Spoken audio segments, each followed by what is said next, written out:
Good morning and welcome to this formal meeting of the Public Protection and Community Scrutiny Committee. I'm Councillor Adam Stokes, I'm the Vice Chairman of the committee, and in the absence of Councillor Nigel Pepper, I'll be chairing today's meeting only. Can I remind you that the audio-visual feed of this formal public meeting is being broadcasted live via the County Council's website. And with this in mind, I would like to welcome members of the public watching this live. As the meeting is being streamed in the usual way, I'd like to remind you that all comments will remain accessible online and can be reported by the media. I'd like to begin with a health and safety announcement. If there is no fire drill planned this morning, in the event of a fire alarm sounding, we need to leave the council chamber through the rear doors and leave the building through the reception into the front car park and wait there. Can I also remind everyone to ensure their mobiles, laptops and iPads are on silent for the duration of this meeting, and also may I remind you that the hearing loop is now activated. Requests to speak will be collated by the Scrutiny Officer, Kiara, to my right, and when invited to speak you should press the button on your microphone unit to make it live, then press again when you finish your contribution. And we will now move on to the formal agenda, which is item 1, apologies for absence. Please, Trina. Thank you, Chairman. We've received apologies for absence from Councillor Key and Councillor Pepper. Thank you, Chairman. Thank you. Item 2, declarations of councillors' interest. Do any councillors like to declare any interests on this agenda? No? Fine, thank you. We'll move on. Item 3, the minutes of the committee meeting held on the 9th of May. And this item is to approve and sign the minutes of the last meeting as a correct record. Previous meeting minutes can be found on pages 5 to 12 of the agenda pack. Are there any comments or amendments that anyone spotted that would like to bring to our attention? No? Thank you. Do we have a proposer for those minutes, please? Councillor Danny. And seconder, Councillor Clark. All those in favour, please. Any against? And any abstentions? Thank you. At this point, I'd like to welcome, I should have done this earlier, Councillor Austin to her first meeting of the committee. Welcome. We'll now move on to item 4, which is announcements by the Chairman, Executive Councillors and Lead Officers. I have no announcements to make today. We have a busy agenda. Therefore, may I remind members that your line of questioning should be relevant and add value to the debate, and therefore I ask questions and contributions to be succinct. Officers and external presenters are also reminded to take the reports as read by committee members, please, and only summarise key points and what support and input is required by the committee. So we'll move on to the executive councillor announcements. Councillor Corey. Thank you. Good morning, Vice Chairman. Just a quick announcement that I have a prior executive engagement that I need to leave for, so I shall be here for about 45 minutes. But my colleague, Councillor Alexander Morn, will remain throughout. Thank you. Thank you. I can see there's Councillor Woolley and Councillor McNally aren't here, so there's no from them. So any senior officer announcements in the room? No? We're all happy? That's great, thank you.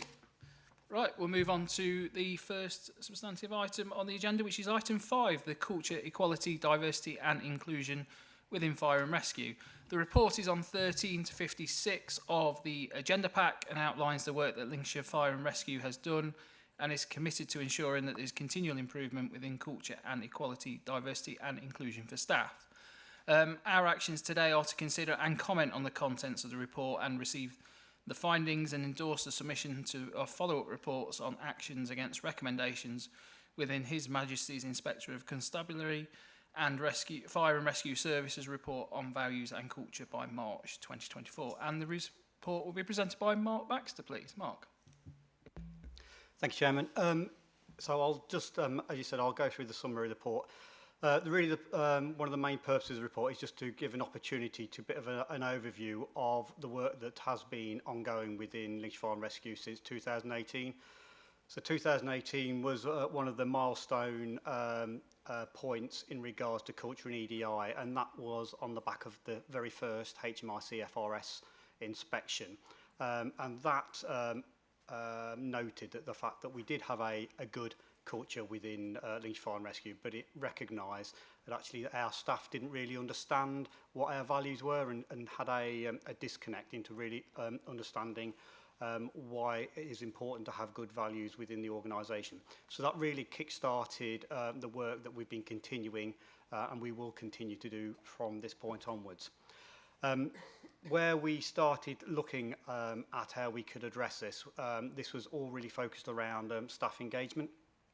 We did an awful lot of staff engagement, spent the time to sit down with our teams, with our crews, with our departments, for them to feed back to us what they understood was good values and good behaviours. One of the areas that came through, which did support the very first HMIC FRS inspection back in 2018, but there was a disconnect or a lack of understanding of the LCC core values of being professional, respectful, resourceful and reflective. So that is something that we took on board, that we needed to address that. And that's how we started the work that accumulated in regards to developing the Our Culture concept, which is in Appendix A of this report. The summary really of this Our Culture concept is, it's quite a powerful concept that we're quite proud of really, because actually it's been developed by our own staff.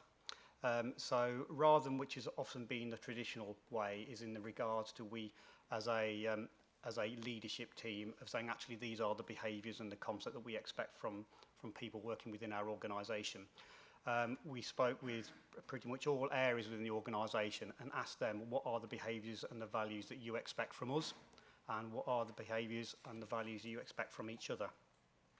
That was quite a lengthy engagement session, because we wanted to ensure that we got everybody the opportunity to feed into this, and the outcome of that was a suite of behaviours that were quite commonplace, and that resulted in what we call is our Thrive concept, because the areas that was the commonplace descriptors of behaviours was that they valued trust, they valued help, they valued respect, they valued include, valuing and also empowerment, which created the mnemonic Thrive. This created the Our Culture concept, which we've displayed across all of our departments within the organisation, and it is something that we manage our personnel against in regards to regular one-to-ones, in regards to our PDRs, and in regards to if we get to the point where we have any discipline and grievance procedures, we make sure there's a golden thread running through our organisation. That's a period of time that took us up to about 2021. In 2021, we had a couple of other milestone pieces of work that came out. One is in regards to our second HMIC FRS inspection, but also it was the National Fire Chiefs Council launching of a fire standard. So just to put that into context, National Fire Chiefs Council is the body that creates standards that they expect all fire and rescue services to adhere to, and we will get measured against during our HMIC FRS inspection. They launched a new standard which was called the Core Code of Ethics, which was their descriptor of how they expect behaviours and values to be embedded within all fire and rescue services. That described 5 key ethical principles, and those was around putting our communities first. It involved integrity, dignity and respect, leadership, and equality, diversity and inclusion. So we was at the point where we'd really starting to embed our culture within our Thrive. So we really had to evaluate what was the benefits and how supportive was the NFCC Core Code of Ethics. What I was really keen on ensuring that we didn't want to derail or demotivate our own staff after doing an awful lot of good engagement work where they describe what values that they upholded. We didn't want to put that to one side just to adopt another concept. Actually, through doing an awful lot of work, what we did recognise, actually, our culture that we had developed absolutely supported the NFCC Core Code of Ethics. So actually, they worked together really well. So it did give us the opportunity for us to be able to support the national standard in regards to the work that we've done internally within Lincolnshire Fire and Rescue.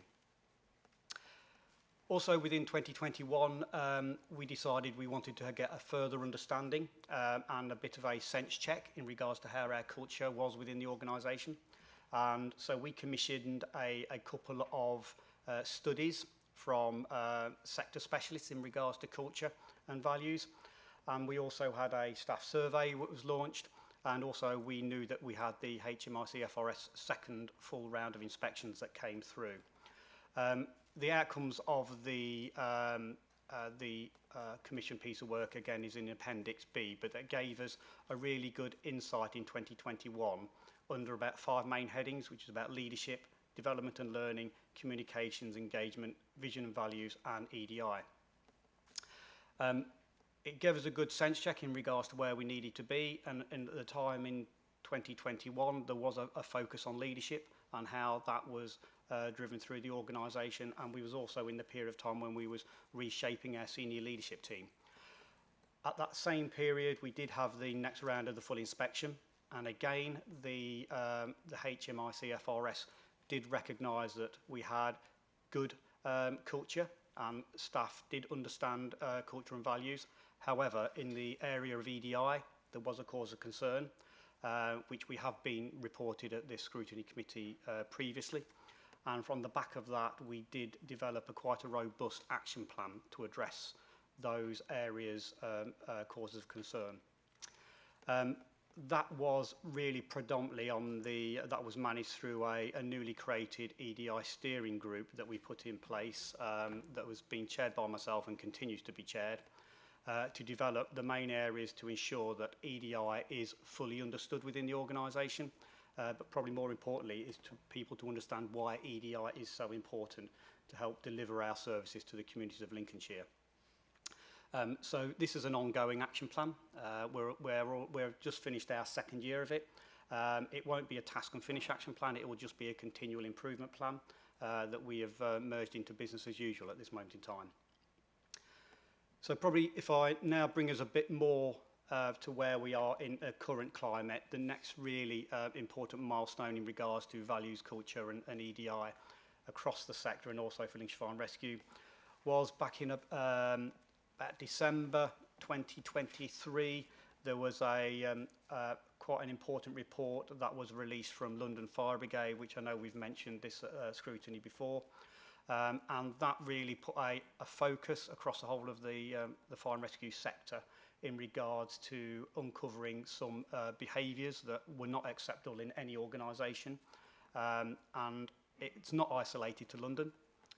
There were other reports from other fire and rescue services across the country that came out, and I'll always say it's been the right step for those services to be very public about some of the concerns and issues they've had in their organisation, because that enables us all to learn and to improve and to ensure that we can put the mirror up against ourselves in regards to how we support our own staff in our own organisations. So we've took a lot of that learning from those organisations, and we did some focused engagement work again to really understand and ask the question to ourselves: have we got institutionalised bullying, harassment, misogyny, racism within our organisation? We have continued to do that engagement, and we are still, from the feedback that we get directly from our staff, is that we have not got those institutionalised issues within our organisation. But we are also very, very clear that we are not complacent in regards to ensuring that we do uphold values and behaviours, and where people do fall short, that we do address them immediately, robustly and strongly. The final milestone report that has come out recently is back in March 2023. The HMRC FRS released a spotlight report on values and culture. Now, this is a summary report of all of round 2 inspections of all fire and rescue services to really highlight specifically values, cultures and behaviours and EDI across the whole of the sector.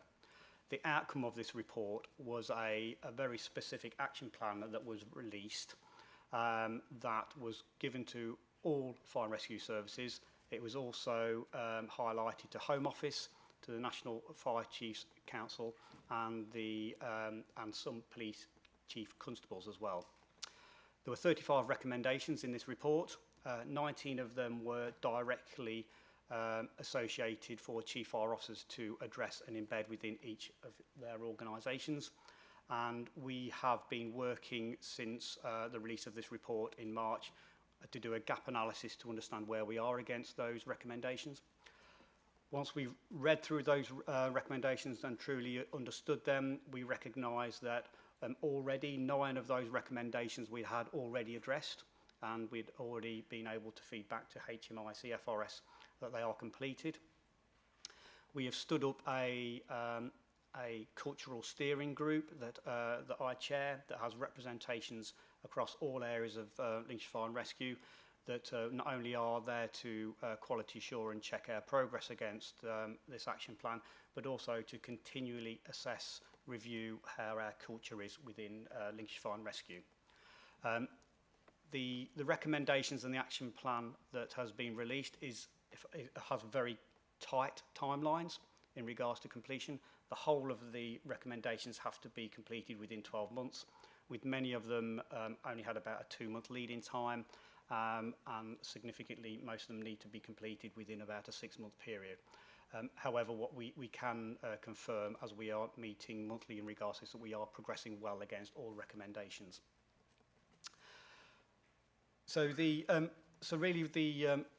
an overview and conclusion of where we are. I think the purpose of the report was just to give you assurance and confidence that actually the arena that fits in with regards to values, culture and EDI is not something new for us within Lincolnshire Fire and Rescue. We've had a focus on it since 2018.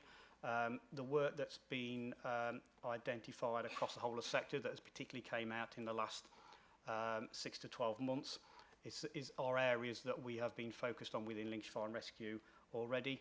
And I think it needs to be clear, the recognition, this isn't a task and finish piece of work. This is business as usual work that we will continue to focus on while we still exist. Our staff are our most important, our most valuable assets and resources within the whole of our organisation. We have an absolute clear focus to ensure that we want all of our staff to ensure that they can be the best versions of themselves at work. We want them to ensure that they've got the opportunities to fulfil their full potential, and we absolutely want to ensure that they have an opportunity to raise concerns, to raise their opinions in a safe environment without any fear of retribution. We feel we have made really positive strides in regards to creating that environment, and we feel that through the continual engagement, particularly with the senior leadership team, where we spend time speaking with our staff, we have opened up more platforms for staff to feed into the team, that we are probably about as open as an organisation we have been for many years, which is absolutely paying testament in regards to some performance areas within our organisation. Chairman, I offer the report as an overview of the progress that we've made, with a recommendation and feedback that I would like to present progress, particularly in regards to the Spotlight report recommendations to this committee, but also as we will be soon, and I say soon, probably in the next 2 months, be getting the outcomes of our round 3 full HMI CFRS inspection, but which also will have a focus on culture, values and EDI. I'm happy for questions. Thank you for that, Mark. Councillor Corey, do you want to come in? Yes, very quickly, Vice Chairman, thank you, and I thank the Chief Fire Officer for his report. I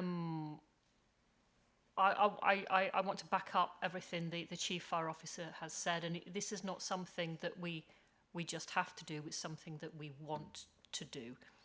And I want everyone in Lincolnshire to be assured that Lincolnshire Fire and Rescue is putting a lot of time, a lot of resources, a lot of energy into making our fire and rescue service inclusive and welcoming, where everybody from every sector of our communities can find a career and they can progress through that career and they will be supported. And if anybody from any community in Lincolnshire is in need, we will be there for them. Thank you, Chairman. Thank you for that. I'd like to open this up to members of the committee now. Councillor Brockway, please. Oh, thank you, Chairman. Thank you for the report. This is a beautifully presented report. It really is. The use of colour is so good for the member of the public. It draws you into the report and it really does help the reading. So whoever did it, thank you very much. I'd like to ask you about two areas of the report, please. Page 31 or any of the pages with the bar charts on there. I notice that there's some very good figures there. There's some variable figures there, which is what you would expect. And if you look at, you know, is this or that particular senior manager available, a small number in each case have said not at all.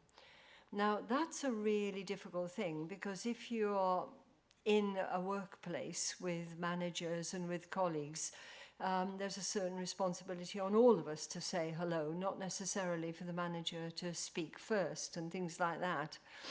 But I'm wondering, when you get a response like that, is there a next question along the lines of, well, right, this particular manager isn't available, is not available at all. My next question would be, when have you tried to engage that manager and been refused?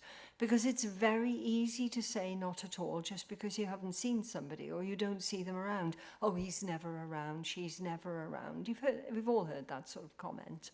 So I wonder, is there a next question to dig a bit deeper? So that's my first question, Chairman. Do you want to? Right. Yes, thank you. It's a useful question. So this staff survey, there's two elements to this. Staff survey where we got this information back is 2021, and I think there's the timeline that's important. One is in regards to COVID. Actually will have an impact in regards to availability of staff across the board. However said that, I'll keep using the word complacent. I'm not going to be complacent, and we're not, in regards to using that as a reason. So what we do, because the staff surveys are anonymous, it's difficult to identify exact areas that they are talking about. So what we've done is we use this information when we're doing our wider engagement and sitting down with all of our departments and ask the questions, what are the barriers of ensuring that you've got support from any of your line managers. On the back of that, we've been far more robust in regards to regular one-to-ones across the board. We've reviewed all of our PDRs, performance development records, in regards to ensuring that they are far more focused in regards to individuals and within our culture. And we've also developed for more open engagement sessions and department discussions as well, which, if I'm honest, we probably wasn't as widespread back in 2021 as they are now. So the area where will be our measure is in our next staff survey, which will be, and linking in with the LCC staff survey sometime in 2023, will be the interesting results of that, to seeing how that will have shifted, because I would anticipate that bar chart will be far more greens in regards to the fact that people are having positive interaction with their line managers. Thank you ever so much. The other area I wanted to ask about was on page 42, where you've given some qualitative feedback. And it was very interesting, actually. An awful lot of people are not really engaged with the hype, as it were, around equality, all the correct terminology and all the rest of it. But that doesn't mean that they don't practice equality. An awful lot of people, we've all heard about unconscious bias, but there's an unconscious awareness of equality as well. I do feel that, you know, if you've been raised in a certain way, or if you have a certain awareness of the people around you, that there is, in a lot of people, a good understanding. They may not be able to verbalize it or vocalize it. And I notice here that they don't want to engage with some of it. And that's what I was going to ask you about. When people don't want to be engaged formally with what they're calling positive discrimination here, what do you do in a situation like that? Because they've got rights as well, as long as they're not impinging on somebody else's equality and freedom. If they don't want to engage with it, surely they have some rights as well. Yeah, thank you. That's something we was really alive to as well. And I think the reason why it was important to understanding the timeline of this. So again, this was back in 2021, so people were talking about probably some of their historic understanding of EDI, and it was just before we'd really launched the EDI steering group. What we did recognise that the work that we'd probably done for a number of years previously, particularly relating to EDI, was probably more, and I'll use the phrase, probably legislative requirements of EDI, and what we didn't pay enough attention to several years ago was actually to really open the conversation about why EDI is important. So what we was trying to do then, and which I think we've been quite successful, is to enable the conversations to open up in regards to why individuals and people think EDI is important, what does it mean to them. And then we actually start having probably more engaging conversations, and people actually genuinely warm to that level of engagement across the whole of the organisation. We made the conscious decision to bring an external person in to give face-to-face engagement sessions across the whole of the organisation, and we did that all the way through 2022, and the overwhelming feedback was people said, are people just having more conversations about why EDI is important, to the point where we've recommissioned that individual, and I'm going to coming back and delivering similar training through 2023 and beyond as well. So the direction of travel is that people are actually truly understanding why we need to have the focus on EDI rather than the consequences if they don't get it right. Thank you for your comments. Is there anyone else who would like to comment on this item? Councillor Mr Clark, and then Councillor Danny, please. Thank you very much, Chairman. An interesting report, loads of facts and information that we've been presented with. One of the questions I was going to ask, with all the data that you've accumulated, have you got a full breakdown of the number of males, females, and diversity of ethnic groups within your data? I didn't find that at all anywhere. And can I lead on from that? I was concerned about the recruiting, but then when I got further into the report, on page 81, you mentioned these action days for recruiting. Have you found that you've, by doing that, got to a wider audience? And then my other question was, because Lincolnshire has not exactly got an abundance of ethnic minorities across the whole spectrum, are you finding it difficulty in recruiting? Thank you. Thank you again. Yeah, really useful question again. The data is key for us, and again, it's not the only performance measure we have, but data is really key for us to understand how we are being reflective of the community of Lincolnshire and how inclusive we are. We do have the data, and we can provide that, but that's also measured within LCC's monthly updates that is stored within Power BI. So we do have that continually reviewed on a monthly basis, and we utilise that data to measure ourselves, particularly in regards to recruitment, to see how we can improve our figures. The focus for us is absolutely about the question we're asking ourselves and the communities. How do we make ourselves as attractive as we possibly can to all underrepresented groups? There is still a cultural belief out there that fire and rescue is or can be a career for men only. That is probably more of a societal belief that we are absolutely committed to changing, because it isn't. Quite clearly it isn't. And we do that through having some really inspirational, strong female role models within our organisation who are embedded in regards to our positive action days. And we are absolutely focused on trying to get everybody to understand the fire and rescue is a career for absolutely everybody within our communities. So that is a focus piece of work that we continue to run through. Through that, and this is where I keep saying data is really important, we assess all the way through our recruitment and selection processes to really understand where people are either dropping out or are not being able to progress. Some really tangible examples of how we've changed our whole time recruitment process over the last few years is that when we previously reviewed where people were not progressing through the recruitment cycle, I said, was there a bias, an unconscious bias within our selection process? We felt there wasn't any particular bias, but actually by changing some of the metrics in regards to our recruitment process, hasn't put a detriment to the standards. We're still very clear we need the same standards, but actually it did also enable more people to get through the process. So actually we can get more people to the interview stage where we can really assess people's values and cultures of that element of it. So that's seen a positive improvement. There is absolutely a recognition in regards to the diversity of Lincolnshire.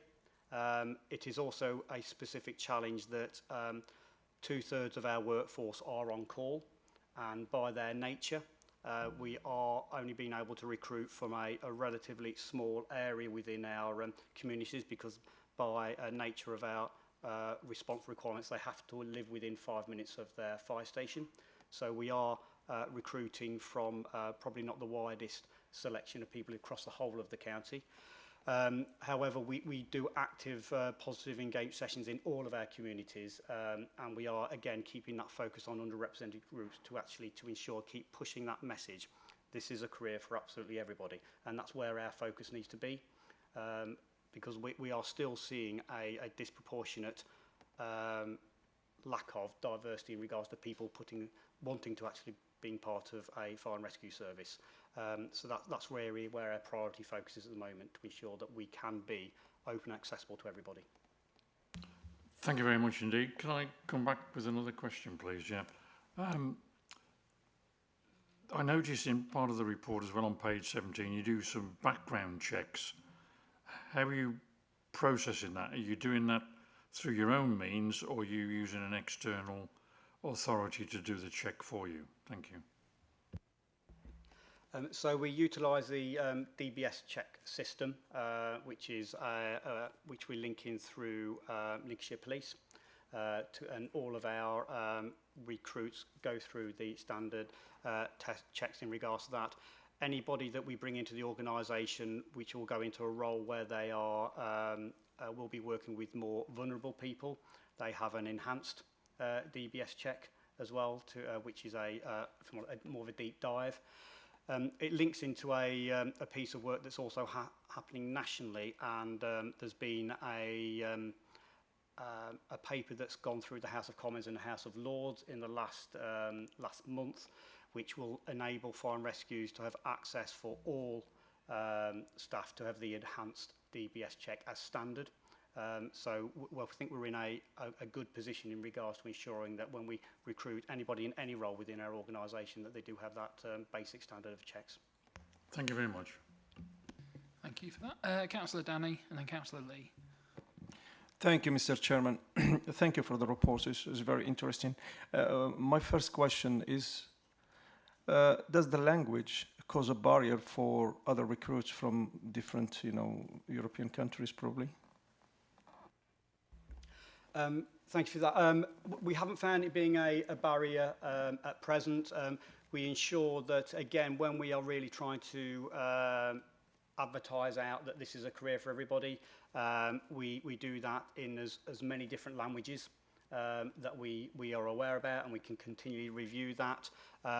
When we've had people on courses where English isn't their first language, and so we've tailored our courses accordingly to ensure that they're able to demonstrate all the abilities that we require to be a frontline firefighter. We've brought in what are called buddy systems, where people have shadowed on the course to support people where English isn't their first language. We've given people more time to complete some of their the written and the verbal examinations as well. But actually what we do find that extra work, it paid dividends in regards to when we are getting particularly firefighters and on-call firefighters that are serving their local communities, where we have a higher representation of non-English speaking communities, because they are there working within the communities and they can engage and push the fire prevention messages and protection messages. And actually, when we go into operational incidents, to have somebody who is able to communicate in our community's first language is absolutely invaluable for us. Can I come back, Mr. Chairman? My second question is probably more to do, because as a firefighter, you will see a lot of, unpleasant scenes, accident, fire, and some they may be affected mentally with these issues. Do you have a follow-up or support after the mental, difficulties, once the person finished work or just, resign or just got sick for a long period? Do you have that follow-up and support? Thank you. Yeah, this is an area that is really important to us, because you're absolutely, as you articulated, some of our staff do get exposed to quite traumatic events and incidents. So there's two areas specifically how we can focus on that. If anything that's related to an operational incident where they're being exposed to a traumatic event, we immediately deploy what's called a defuse team, and that's we got specialist trained personnel that will meet with the team that have been to that operational incident immediately afterwards, and they will have a defuse session, and that will take as long as it needs to take to give an opportunity for those attending crews to discuss how they felt about it, what they've experienced, but also for us to be able to assess any follow-up work and support that will be ongoing from that. Another area which is if I'll put into the more general mental health support offer that we have for our staff. We have developed a core of peer support officers throughout Lincolnshire Fire and Rescue, and they are available for anybody within the organisation that feels that they need someone to talk to, that they feel that their mental health needs support. And the role of that group is to be able to listen to what their concerns are and be able to signpost them to the most appropriate support that is available. The offering that LCC has developed, particularly over the last 18 months or so, is quite wide-ranging and quite in-depth, and it's an area where we lean in quite a lot, really, and we do have an awful lot of amount of our personnel that do access the wide range of mental health support offerings out there, particularly in regards to counselling. Counselling is a really key supporting mechanisms where people can have that confidence, where they can discuss issues that are quite personal and private, that to be able to manage their mental health, because the focus on mental health has never been higher, and quite rightly so, because we would do everything we possibly can if somebody had broken their arm or broken their leg to rehabilitate them, to support them to come back onto duties, and exactly the same level of support and priority should be for mental health as well, because we need people to be able to operate at their best, to be available for us to support our communities. So it is an ongoing area that we're focused on. Thank you. Councillor Lee and then Councillor Nicola Clark. Thank you. Thanks for the report. It's really thorough and informative. I just wanted to ask, the staff survey 2021, and forgive me, I might have missed this, I've been looking through it, but do you have the percentage response rate, percentage of staff? Because obviously, if it was, I know what the surveys are like where I work, people don't respond to them, and it's because they feel that people aren't being listened to. So if you've got a better response rate, you're going to get, it's going to be more robust. And I just wondered as well if there's a more recent staff survey, because again, if the response rate had improved, you would think that that could indicate that people feel more confident, you know, that what they're telling you, you're listening to, and it would also show improvements or whatever. Thank you. And I'm sorry if I've missed it. No, I haven't got the percentage rates in this report.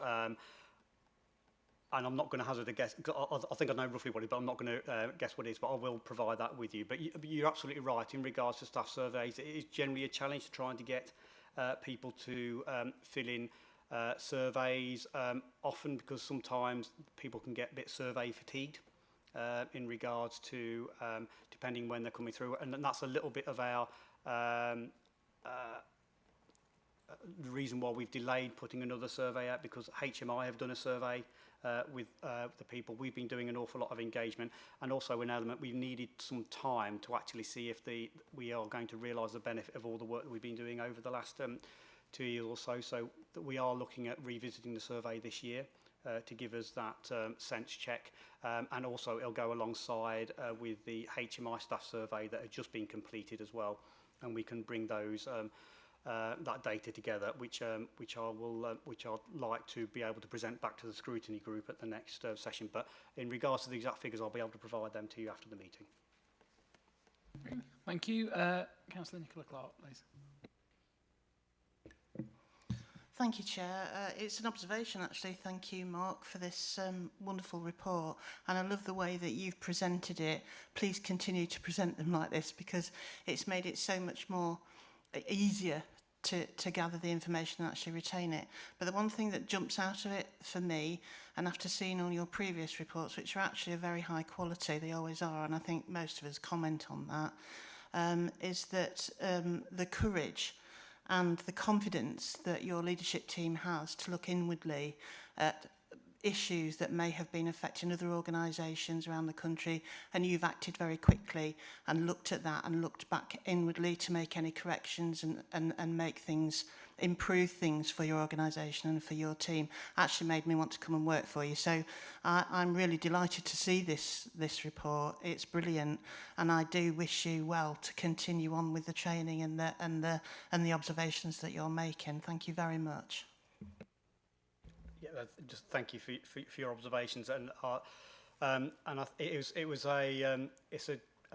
we use the phrase a journey, because it is a journey, because we're going to continue in this. But myself and the rest of the senior leadership team, we worked amongst others, said this is the only way we was going to be able to ensure that our staff truly believed and supported the direction of travel, was to have that inward critical look at ourselves to ensure that we can be the best organisation we can. Because just reiterating comment I said at the beginning, because our staff are probably the most valuable assets, resources that we have, that's going to enable us to continue to improve. Thank you. Thank you. And Councillor Clark wants to come back in quickly, please. Thank you very much, Chairman. I was intrigued to read through your Thrive document. The way it's been presented is easy to read. It's obviously quite colourful, but it's able to highlight, I think, rather than having just reams of straight writing, it engages the reader, and I'm sure then that the people reading it, your staff, will take it in and appreciate what's there, and hopefully that they will follow all those ideas. I thought I'd better comment on that, how good a document it was. Thank you. And thank you. And that was a real conscious outcome that we wanted to have, and that was on reflections of back in 2018, where our staff said they couldn't either relate or understand what values are out there within the wider organisation. So that's why it took some time to actually come up with a final product, because we did that with the engagement of our staff, and actually some of the designs and the way that's been laid out has actually been done by our staff, and because actually they're the people that are actually going to be reading and using this document on a day-by-day basis. So it's absolutely imperative that it was something that they could connect with and understand. Thank you. And can I come back as well on Appendix C, your action plan? It's very detailed, but can I ask, has that actually put an extra strain on the officers and all members in order to complete the action plan? Because it's one heck of a piece of work, that. Yes, it was an extra workload that we didn't have previous to the HMI inspection, but we didn't want to shy away from that, because actually the outcomes of this and the benefits from this will actually improve the way we perform on a day-by-day basis. So if we can get our culture right, if we can get the right people that are supported within our organisation, that enables everybody to be able to perform far more effectively. So actually the longer term commitment for this is actually it will reduce the amount of, if I use the word burden, within the organisation, because actually people will be working far more effectively. So it was we recognised this was going to be a a long-term commitment, and we will support all of our officers and our staff to continue this work, because it is always going to be a priority for us. The fact that we created the EDI steering group, and within that we had representations from all levels within the organisation, was an effective way of sharing that workload across the organisation. It didn't just sit with one area, so we needed to ensure that everybody was brought into it. Thank you very much indeed. So I'd like to thank you all for your comments and questions to Mark. I'm sure it's gone quite well. This now concludes the item.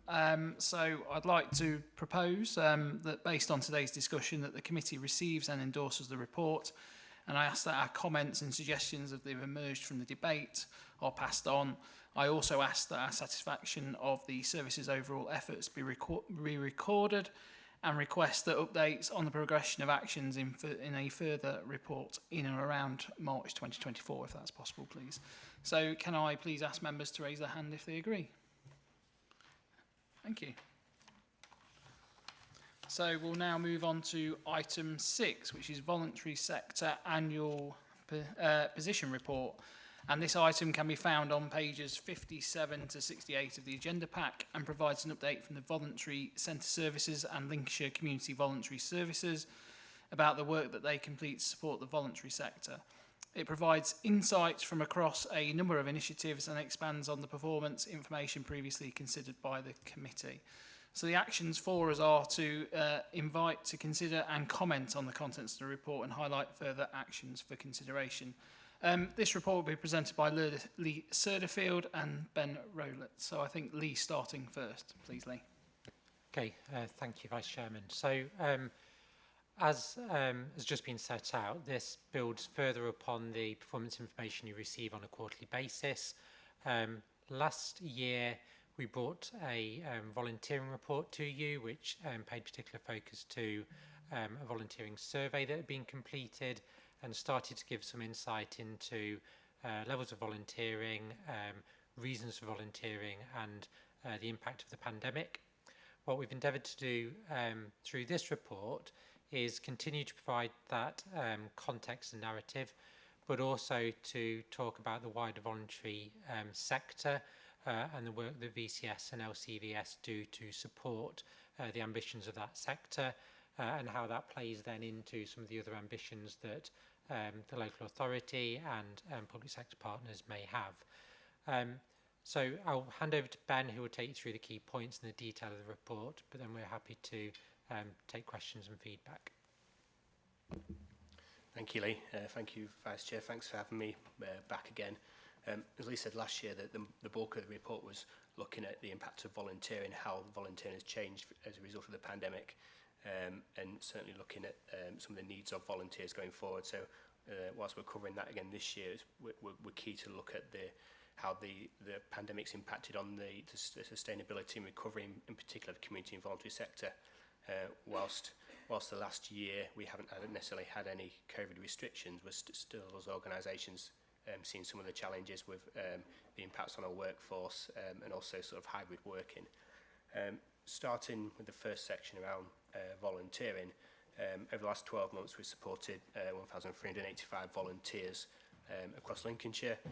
Whilst it is down 12% on the previous year, we've seen that as a significant success. I think certainly during the COVID pandemic, it was relatively easy to recruit volunteers. Lots of people were really keen to get out and help their community in whatever guise that might be, whether that was the initial pandemic or whether that was through supporting with the vaccination programme and other bits of volunteering. I think since then we've seen people have gone back to work. There's certainly been quite a lot of fatigue around volunteering as well. So we've been pleased that we've been able to support volunteers in a number of different ways, as you've seen in the report. Certainly we're continuing to work alongside the LRF around the COVID-19 legacy for people volunteering through the Ready for Anything volunteering programme, but certainly for us our real focus has been helping those community and voluntary sector organisations that rely on volunteers to deliver their service week in, week out.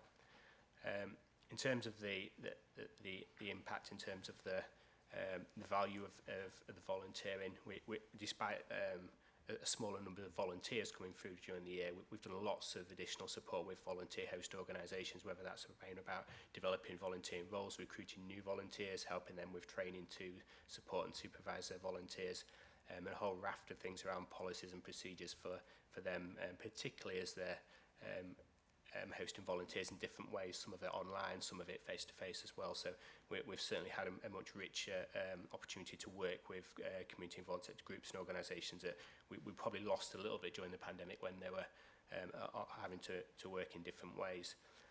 In terms of the demographics, again, I'm not going to go through the full report. You've got it in the pack. We've got quite a broad geographical coverage across the year, which is really pleasing. I think if you looked at the report quarter on quarter, that those differed quite a lot, depending on the groups and organisations we were supporting at any one time, and also there's some events and things that happened in certain areas that we recruited quite a few volunteers through as well. But across the year, we've got a relatively broad split, which is really pleasing from our point of view. In terms of the employment status, you'll see big chunk, 41% unemployed. And 16% that are unable to work for ill health, which I think reflects the need for people that come to our service for the face-to-face support. We do know there's a huge raft of volunteers that actually go on to volunteer without needing our support. Certainly if you look at the section that are retired, 13%, you'd probably expect that to be higher, but what we find is a lot of people that are retired generally through the working life, they've got an affinity to a certain cause, so when they do retire, they know where they want to volunteer and they've got those roots in. So we generally do see people that need a little bit of extra support to volunteering, or people that might want to volunteer but not necessarily know where to go and how to do that. In terms of the age range, again, we've got a relatively broad split. We've as an organisation, we've always had spikes in the younger age range, certainly 19 to 25 and 26 to 29 historically. But over the last 12 months or so, we've had more of a spike in the middle, so 35 to 39 age range, which does reflect more people that are looking to gain skills, gain experiences in terms of moving on to employment as well. And we do have certainly in the older age range where we do have additional people this year that have come to us because they've possibly been referred by other organisations as they're needing a little bit more support to volunteer. One of the things that we've started to do, this has only been the last 12 months, is really look at the reasons for volunteering. One of the things that we found was a little bit of a concern during the pandemic, and quite rightly so, the need for volunteering in the pandemic was all around the needs of the volunteering activity, whether it's fetching shopping, medicines, the COVID vaccination programme. We did a lot of mass recruitment, and there wasn't that much of engagement with volunteers to understand what their motivations are, why they were getting involved in volunteering. So we've been really keen this year to everybody comes to us, we actually, before we look at broker them into a volunteer role, we understand why they want to volunteer as well, so that we can make sure that they get what they need from the volunteering experience. And again, really pleasing that there's quite a broad response there in terms of the reasons for people volunteering as well. And I think that's something we're keen to look at going forward, because it might be that actually during a quarter we have a huge increase in people that wanting to volunteer to improve the chances of paid work, and we might have to shift resources or try and bring in other resources as well. So I think it's really key that we take note of the reasons why people want to volunteer. Moving on to the online training. This year we've had 434 volunteers utilise the platform, which is up from the previous year where we only had 167 volunteers, which I think it probably does reflect lots of new volunteers that are coming in to volunteer within local groups and organisations. And the discussions we've had, that a lot of organisations are using this training platform as part of their induction process. So in terms of the courses there, you can see a lot of the ones, equality and diversity, health and safety, data protection, GDPR, are all really popular, which I think is really good. And it does show us as a sector, we are certainly the groups on the ground that they are starting off on the right foot in terms of making sure their volunteers are getting the relevant training as well. What is quite high on there, which is probably not quite so much in terms of the general induction, is that food safety and hygiene, which again probably lends itself to some of those volunteers that are coming forward wanting to move into paid employment, and obviously opportunities in that sector. So that's reflected there. Moving on to employer-supported volunteering and micro-volunteering. These are often where volunteers come to us for the first time, so certainly we've done lots of work over the years with employers that want to allow their staff to volunteer in work time as part of their CSR commitment. That did was really scaled back during the pandemic for obvious reasons, but we've made some real inroads over the last year with employers wanting to support their staff to volunteer as well. And as we know, lots of staff do volunteer as well outside of work. But we've seen a big shift in employers actually recognising that, and those staff that are volunteering their own time, they're enabling them to match that and work in volunteering the work time as well, which is positive. There's a case study in there of a team from Serco that's done some volunteering at Wisby Nature Reserve, and I think one thing we're always keen to do there is get feedback from both sides, from the volunteers and the staff that are actually volunteering, but also the organisation that's receiving the support as well. And we've got some cases where staff have actually gone on to volunteer with those organisations in their own time as well afterwards, which was really encouraging. Moving on into some of the volunteering pathways, and this has really been key and a big part of the Lincolnshire community strategy this year, is to look at how we join up volunteering between the sectors. We've done a lot of work with the DWP, and we have our volunteer advisors on a rota basis sitting in with the job centre staff at the various DWP sites across the county, and that's really helping to make those links as well, because previously if people were going to the job centre and they're interested in volunteering, they get a referral, and quite often actually the person never actually made it into one of our centres, so actually being able to be there and have that warm handover has really been helping as well. Health's a big area where we're working really closely with the volunteer coordinators from the NHS trusts as well, and certainly that's been really key. And during the pandemic, when we supported lots of people to volunteer, we do know that some of them have gone on to have careers in the NHS as a result of that, so that's something we're really proud of. The University of Lincoln, we started an initiative probably about 18 months ago now with the university for the students that were coming to the medical school, that they were really keen for them students to volunteer as part of their placement, but they wanted them to volunteer in the local community, not necessarily in a medical setting, but in a community setting. So we've had 3 cohorts of volunteers that we've recruited now, and they've been engaged in local volunteering activities. One thing we've just started is a review to go back to those students, particularly that come through the first couple of cohorts, to see if they are still volunteering now, because there was a commitment. I think it was for 30 hours as an initial. And I know we've had some anecdotal feedback to say that some of the students have continued, so we're just trying to review that now and see if there's any tweaks we can make to help that moving forward. In terms of some of the volunteering trends and emerging needs, sorry.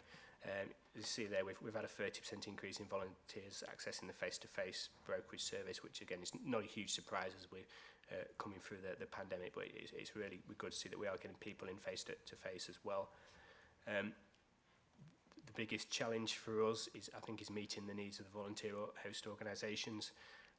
A couple of particular areas, volunteer befrienders and community transport are a real priority for us across the county. We know we've got, pretty much all of our befriending schemes across the county are oversubscribed in terms of people on waiting lists and needing support.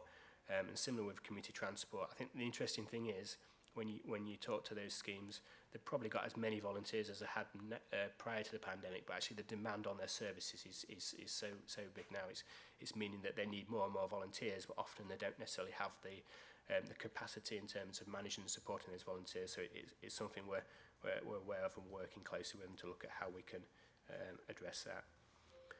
Something that we've been working on the last few weeks, we've had a couple of workshops to look at supporting the Ukrainian refugees around volunteering. We had the second workshop last week, and we're pleased to say that we had a translator from LCC who was able to come and be part of that as well. I think the numbers were relatively low in terms of the online workshops, but one thing we've committed to now is following up with some face-to-face workshops as well, which is positive. And I think what we have seen is that we have got quite a few Ukrainian refugees that are volunteering, but they're volunteering within their own groups, which is great. But we're looking at longer term how we can get them volunteering across a range of different organisations and community settings. So that's something that we're really excited to take forward. A couple of things in terms of the emerging needs and trends. We started in January this year having themed volunteering bulletins because we were really keen to spread the word about some of the opportunities that we were struggling to fill in terms of vacancies, or we had a real need. So in January we had a befriending themed bulletin, February was community transport, and March was a gardening theme.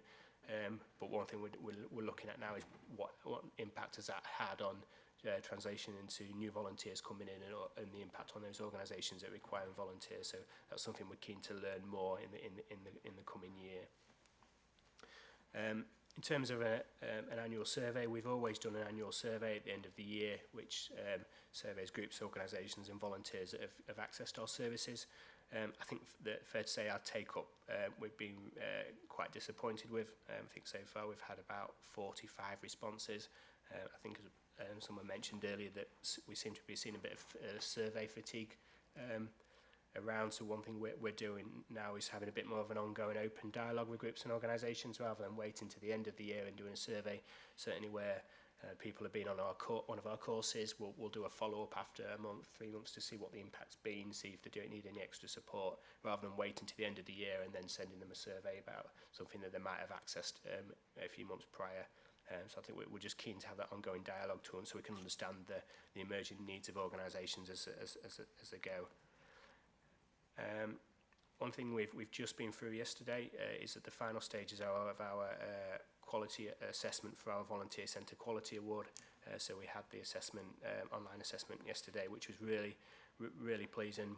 We had some really positive feedback from the assessor, but also some real areas that I think we want to develop going forward. And I think certainly trying to tell the story of volunteers. And I think when we recruit volunteers, we have an advert that goes out, but that's all it is, an advert. So we're looking at having more case studies, saying, as an example, we can have a day in the life of a volunteer befriender. What does that mean?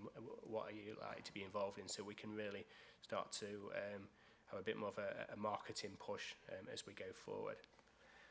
Volunteer management training. This is something that we developed during COVID as we saw more organisations coming to us for the first time that looking to recruit volunteers. Often new groups had set up, weren't sure where to start and really how they could support volunteers going through. So we've set up a number of workshops as part of a suite of volunteer management training, which has been really successful, both in terms of getting new organisations to come to us, but also then being able to support those organisations on a one-to-one basis after the training as well. So it's not just organisations coming to us for a piece of training going away. We've got that relationship moving forward with them. One of the key positives is that one, we've had quite a few people feedback that they would like to be part of an ongoing network of volunteer coordinators. That could be both paid staff and volunteers in those roles as well. So that's something that we're in process of developing across Lincolnshire, and really gives them the opportunity to have a network of people in similar roles where they can share information, challenges, ideas, and get some sort of peer support as well. Moving on to some more of the support for community groups and organisations. This is an area again which is we have had quite an increase as opposed to the previous year, up 18% since last year, which I think very much is a result of some of the more interactive work we've done with groups and organisations after they've been on training, and also through the funding portal, which we're going to talk about shortly. And I think that as we've seen, the need for local groups and organisations for funding is as great as it's ever been, certainly in terms of sustaining their services and meeting the demand and the need of people coming to them as well. We've got an example on there of the Trinity Louth Centre, where it's an organisation that they've come to us and they have for a raft of different bits of support over the year. And we've got many organisations like that. They often come to us, and particularly I think that probably the one area where people come to us is for DBS checks. They'll often come to us because they need a DBS check, but they don't know what we do as an organisation. So as part of that, we have that ongoing discussion. Then it leads to a raft of other support in the lifetime as their organisation as well. volunteer sector forums, and I think this is something that we have really benefited from, being able to offer a different approach to this. Prior to the pandemic, we had networks and forums that we delivered from a village hall, for example, and we might have had 15, 20 people at a push at each of those, and whilst they served a purpose, during the pandemic we moved them online, and we had huge numbers of people come to our different forums, whether they've been area-based or topic-based. And since the pandemic we have gone more to a hybrid model, because we know people do get a lot more from coming to a face-to-face, but it's not always accessible, so we've tried to do the hybrid as much as we can as well. And hot off the press last week, we've just been working with the Lincolnshire Wildlife Trust and the Woodland Trust, and we're developing a green spaces forum across Greater Lincolnshire as well, building on some of the successes of the West Lindsey forum that we've had over recent years. Moving on to the funding portal, this is something that we were asked by colleagues at County Council to build into our contract at the start of this year.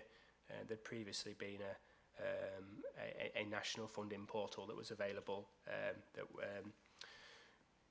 wasn't going to be part of the offer and availability going forward. So we were asked to try and develop more of a Lincolnshire approach through our contract, which was really pleasing. So we've got a Lincolnshire funding portal, and you can see from the paper the web address there. We've split into sections around. Organisations that are looking for support more widely around funding. Some organisations just want to come and have a flick through the latest funding opportunities, and also we've got the funding ready workshops in there that have been really successful in terms of helping organisations that often have an idea of something they want to do, or there's an organisation they might have just set up, but they're quite away from being able to develop a funding bid and actually develop and deliver a project. So it goes through the full stages of helping organisations to become funding ready to apply for funding and deliver their projects. One thing that we're building on that, whilst we've got a real good following now in terms of people accessing the portal and also signed up to our newsletter, we're really wanting to try and assess the longer term impact of that. It's always difficult when people log on to the website, they find their funding opportunity, they don't always come back to us and say, oh, we've actually bid for X and we've got this funding. So we're looking at how we can have a bit more of a relationship there to understand how it's impacting in terms of funding and resources coming into Lincolnshire. Finally, in terms of some of the funding support and advice, this has always been a priority area for us, and certainly as we've come out of the pandemic, I think during the pandemic those groups that were operated throughout were able to access national funding through the lottery and others, but we were always mindful that a lot of groups and organisations that maybe scaled back or went into hibernation during the pandemic, when they came out, it was going to be really difficult for them to find funding for their core costs. So we put a lot of work into helping groups and organisations access funding. Over the year, as you can see in the report, 581,000 we've helped external organisations to secure in Lincolnshire. We do recognise that that's probably only scratches the surface of the true value that organisations have secured. So we're looking at how we can keep that dialogue going, so we can have more of a true picture going forward.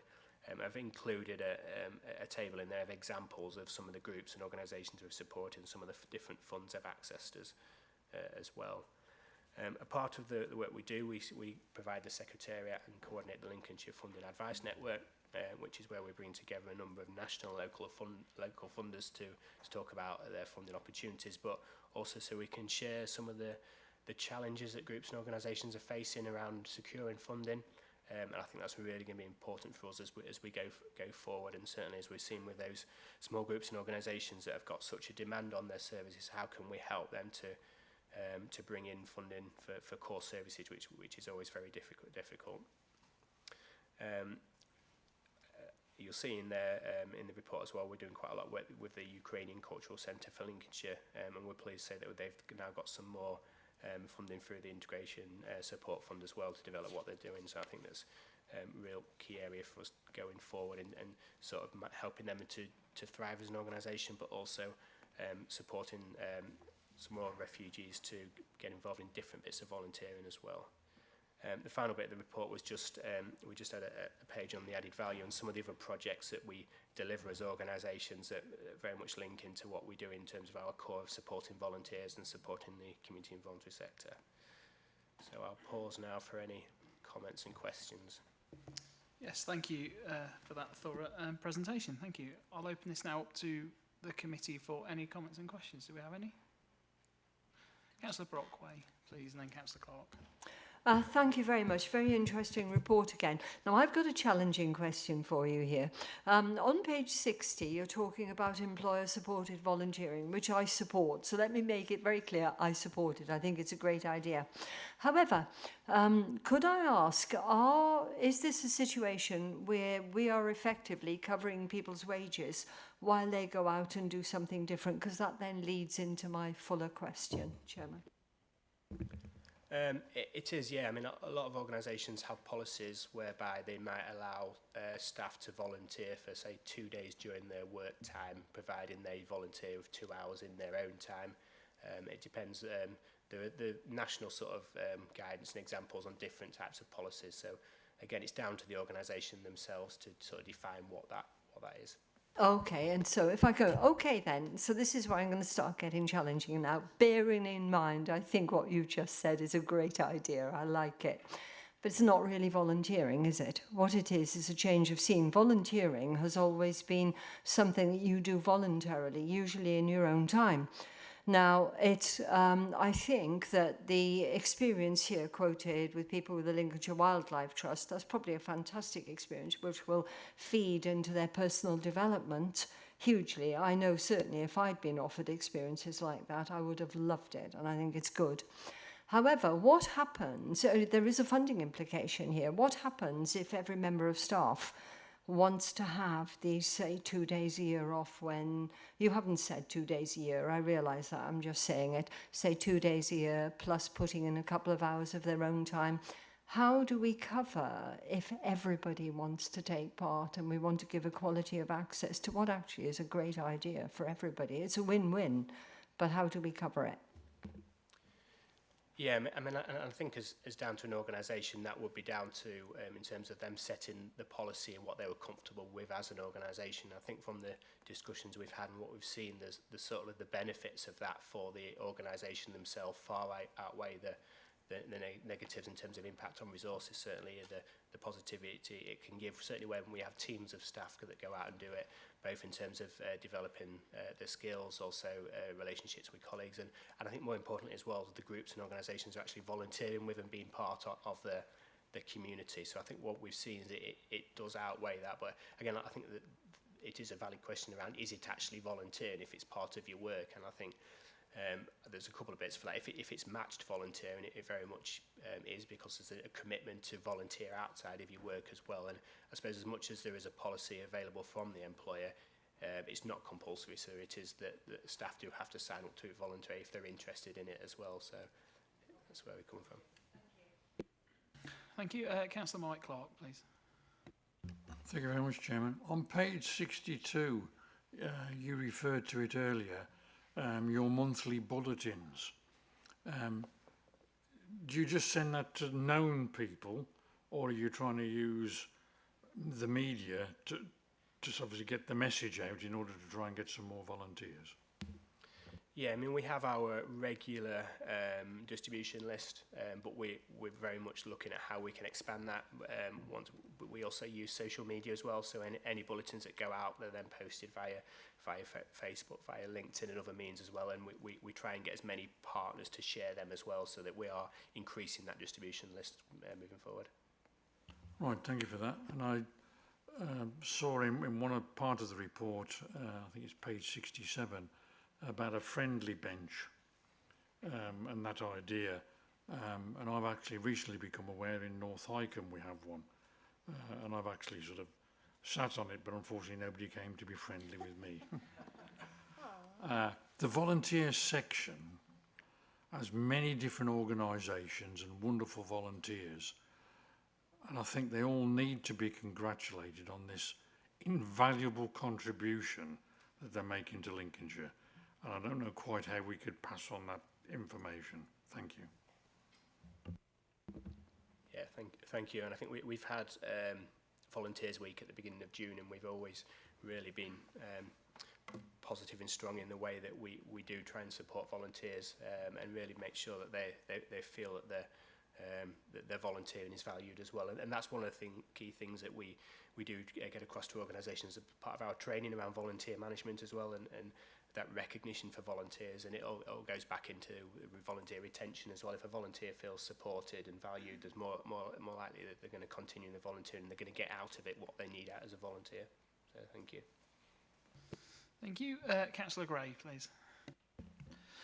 Thank you, Mr. Chairman. And before I mention my main comment, just to go on from what Mr. Councillor Clark said, the monthly bulletins are sent to East Lindsey, and so therefore those monthly bulletins are shared amongst all 55 elected members at East Lindsey.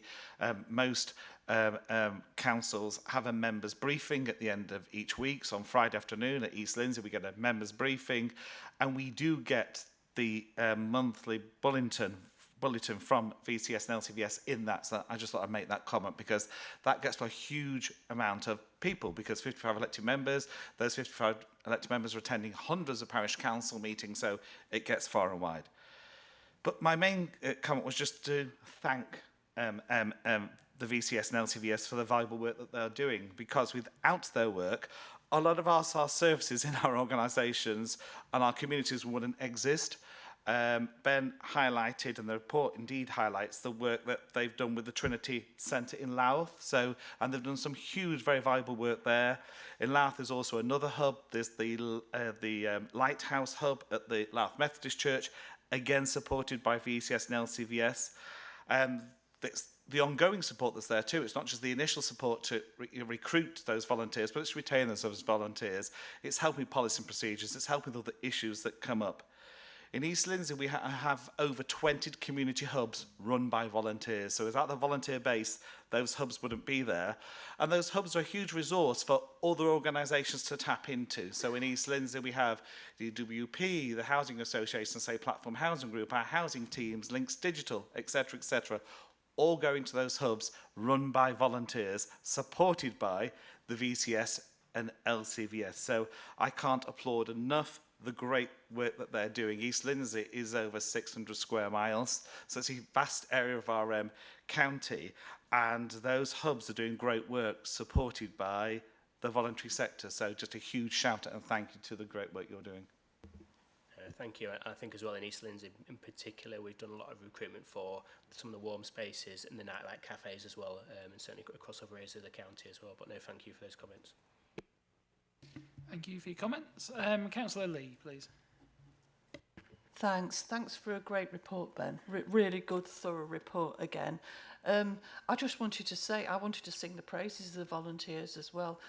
In both bits of my life, at work, at the hospital, the volunteers that we have make a real difference. They do. They support the housekeepers at meal times. They run errands outside of... We just wouldn't manage without them.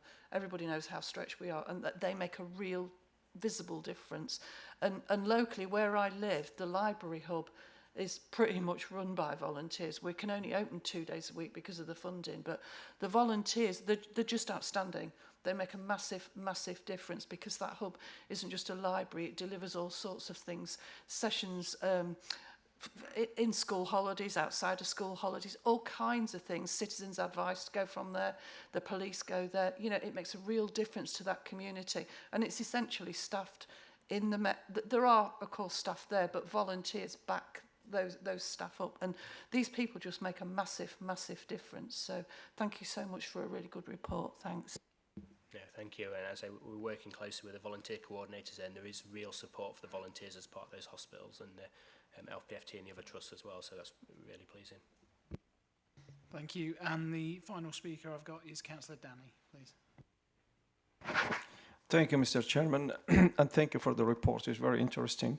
My first question is, I've been approached by one of the organizers who is a volunteer for the men's shed in Boston. And now they have a bigger group, and they're dealing with men who have got mental issues. But they're finding it very difficult to move to a bigger place in the same area, Lofton Road. I think the I think the old school girl. So they were telling me if they can't move there, it will be hard for them to accommodate more people coming to them. They are willing to share the place actually because it's big enough. So what support will they get to keep them running, you know, as a men's shed for the time being? Thank you. Yeah, I mean, I think we have been working with a few men's sheds across the county. So yeah, I mean, I think in terms of depends what their needs are at the time. Is it a funding need and support to bring in new funding and resources to enable them to expand, or is it accessing the expanded premises? So I'm happy if you want to pass on details and we can have a conversation with them and look at how we can support them. Yeah, that'd be really useful. Thank you very much. Thank you for the answer. The other thing which is I can see, because we depend on volunteers in many ways, and it could be a risky thing because they will be the backbone of most of the engagement with the public and you know the activities we have in our little towns. And you talk about marketing, because we have to plant the seeds now, again, for the next generations to do the same job and go on if we want to keep on. Is there any risk you face from not probably having, like I say, a new generation who will replace the ones who are doing the job now? Thank you. Yeah, I think it's always a risk, and I think we're always trying to get as a diverse network of volunteers as we can. And I think certainly one of the challenges we see, particularly with local community groups or an organisation, is them being able to recruit trustees. And we often see that we've got the same trustees sitting on various boards as well. And how do we make it more attractive to particularly young people to join boards of trustees as well? So I think as part of that this year, we're looking at how we sort of overcome some of the myths around being a charity trustee, some of the liabilities and things. So we're looking at different ways of sort of marketing volunteering opportunities as well. And certainly volunteering has changed as a result of the pandemic. You don't always need to come in. Some of it can be digital, it could be volunteering from home. So I think we're looking at both in terms of how we can get out more, recruit more diverse volunteers, but also look at making volunteering easy and more attractive to people. Right, thank you, and thank you for your questions, comments and answers. This now concludes the discussion on this item, so I'd like to move from the chair that we endorse the report, that we are satisfied with the activity undertaken by the voluntary sector across the county. I would also like to extend this committee's personal thanks to every volunteer in every local group and organisation and recognise their valued efforts in supporting their local communities throughout Lincolnshire. I also ask that feedback and comments from the debate today are taken under consideration by the relevant officers and portfolio holders. And if you agree with that, can you please raise your hands, please? Thank you. Thank you. So we'll now move on to item 7, which is the Fire and Rescue Statement of Assurance 22-23, which is on pages 69 to 84 of the agenda pack.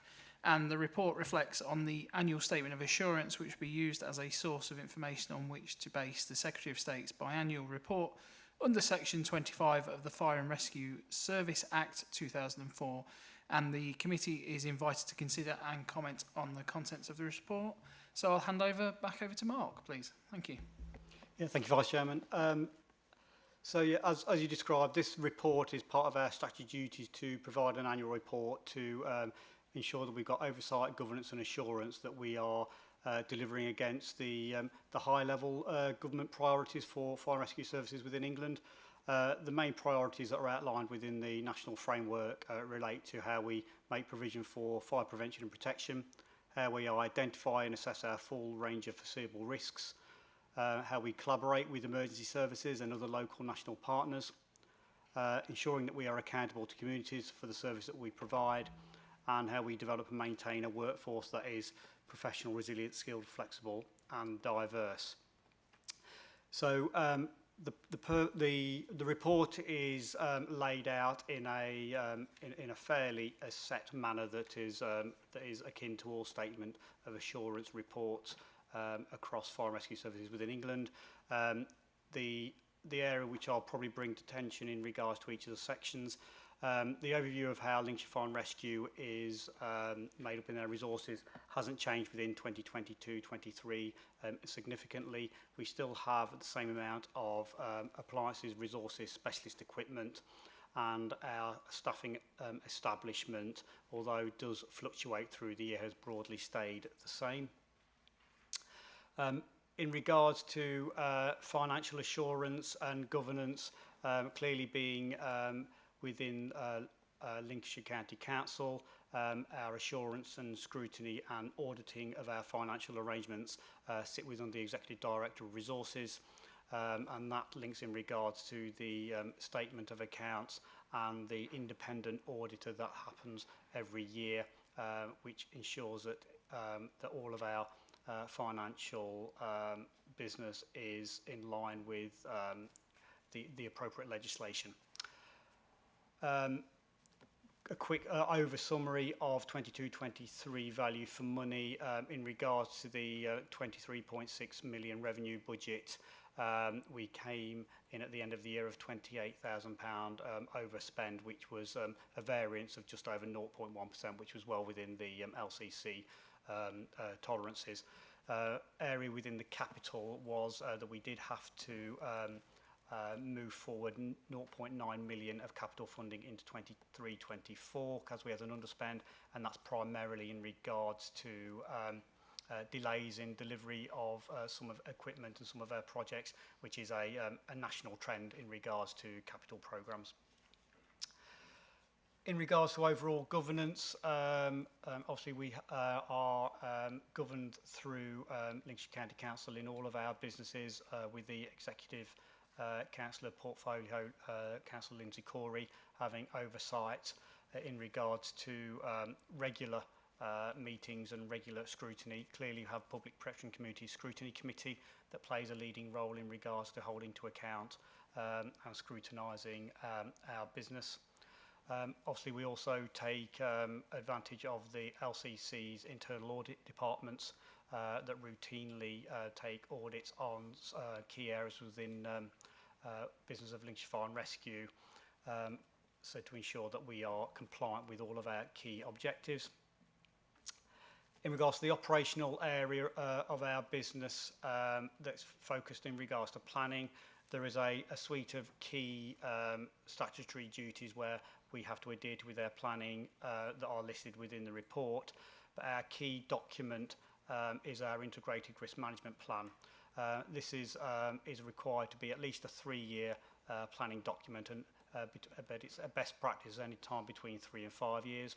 We are currently within the cycle of 2020 to 2024. With the IRMP outlines what we identify as the foreseeable risks within the County of Lincolnshire, and gives a high-level overview on how we are trying to mitigate those risks in regards to the delivery of our services.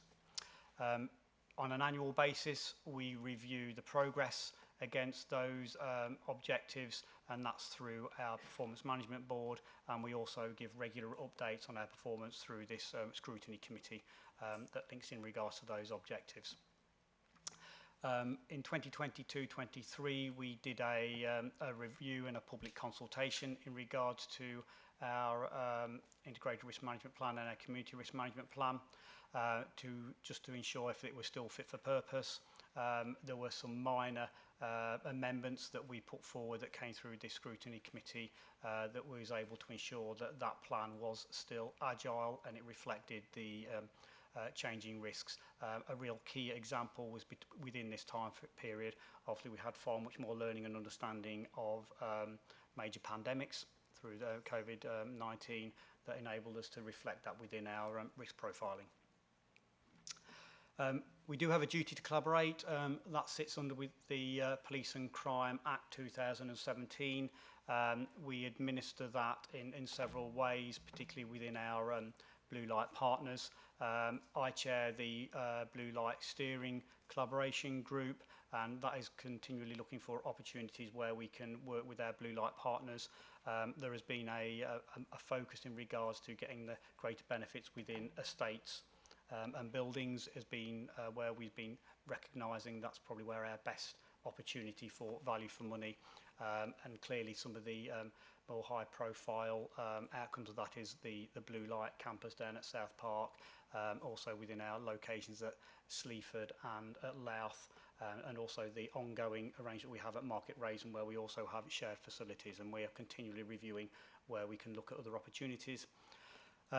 And we are of a continual commitment with collaboration through wider partnerships, and particularly in regards to other LCC partners, to ensure that how we can deliver our prevention and protection activities collectively, rather than it just being in isolation. Prevention and protection is, again, one of our other key statutory duties. 22-23 was a significant focus on really understanding and getting more data in regards to where our high-risk vulnerable people are throughout the county.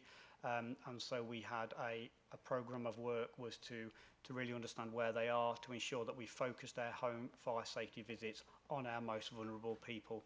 And the outcome of that was that we enabled to have over 5,200 visits at our most high-risk vulnerable people, which was nearly a 2,000 increase that we had from the previous year. In our protection area, which is how we ensure that our buildings, premises, businesses operate safety, we have had a commitment to increase our fire safety inspectors in regards to capability and capacity. That has enabled us to review our risk-based inspection programme. So again, we'll be able to put our most qualified, competent inspectors that are managing our high-risk buildings, which has seen a positive outcome in regards to the HMI inspection, where previously in 2021 that was an area of concern, where within 2022-23 they came in and signed off there was no areas of concern, and we're pleased with the positive progress we are delivering within our protection area. We have a strong historic relationship with the Lincolnshire Road Safety Partnership, which is growing from strength to strength. In 22-23, the key driver was the partnership within the Biker Down scheme, which was been really promoting road safety for bikers in regards to our county, and delivering that in partnership with Lives, the Lincolnshire Integrated Voluntary Emergency Service. And the air ambulance is a unique way of delivering that national scheme, which has again seen some really positive feedback.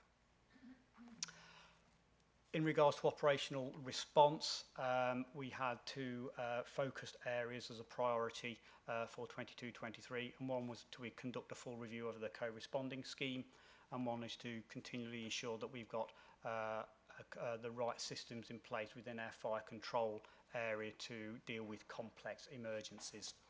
That review of the corresponding scheme has been completed, and that the outcome of that is that we ensured we've got future funding through the Integrated Care Board, which has put us in a really positive position to ensure that we continue with the corresponding scheme, but also that we've had far more intelligence-led data, that we've got our teams in the locations that EMAS have identified as the more hard-to-reach places within Lincolnshire.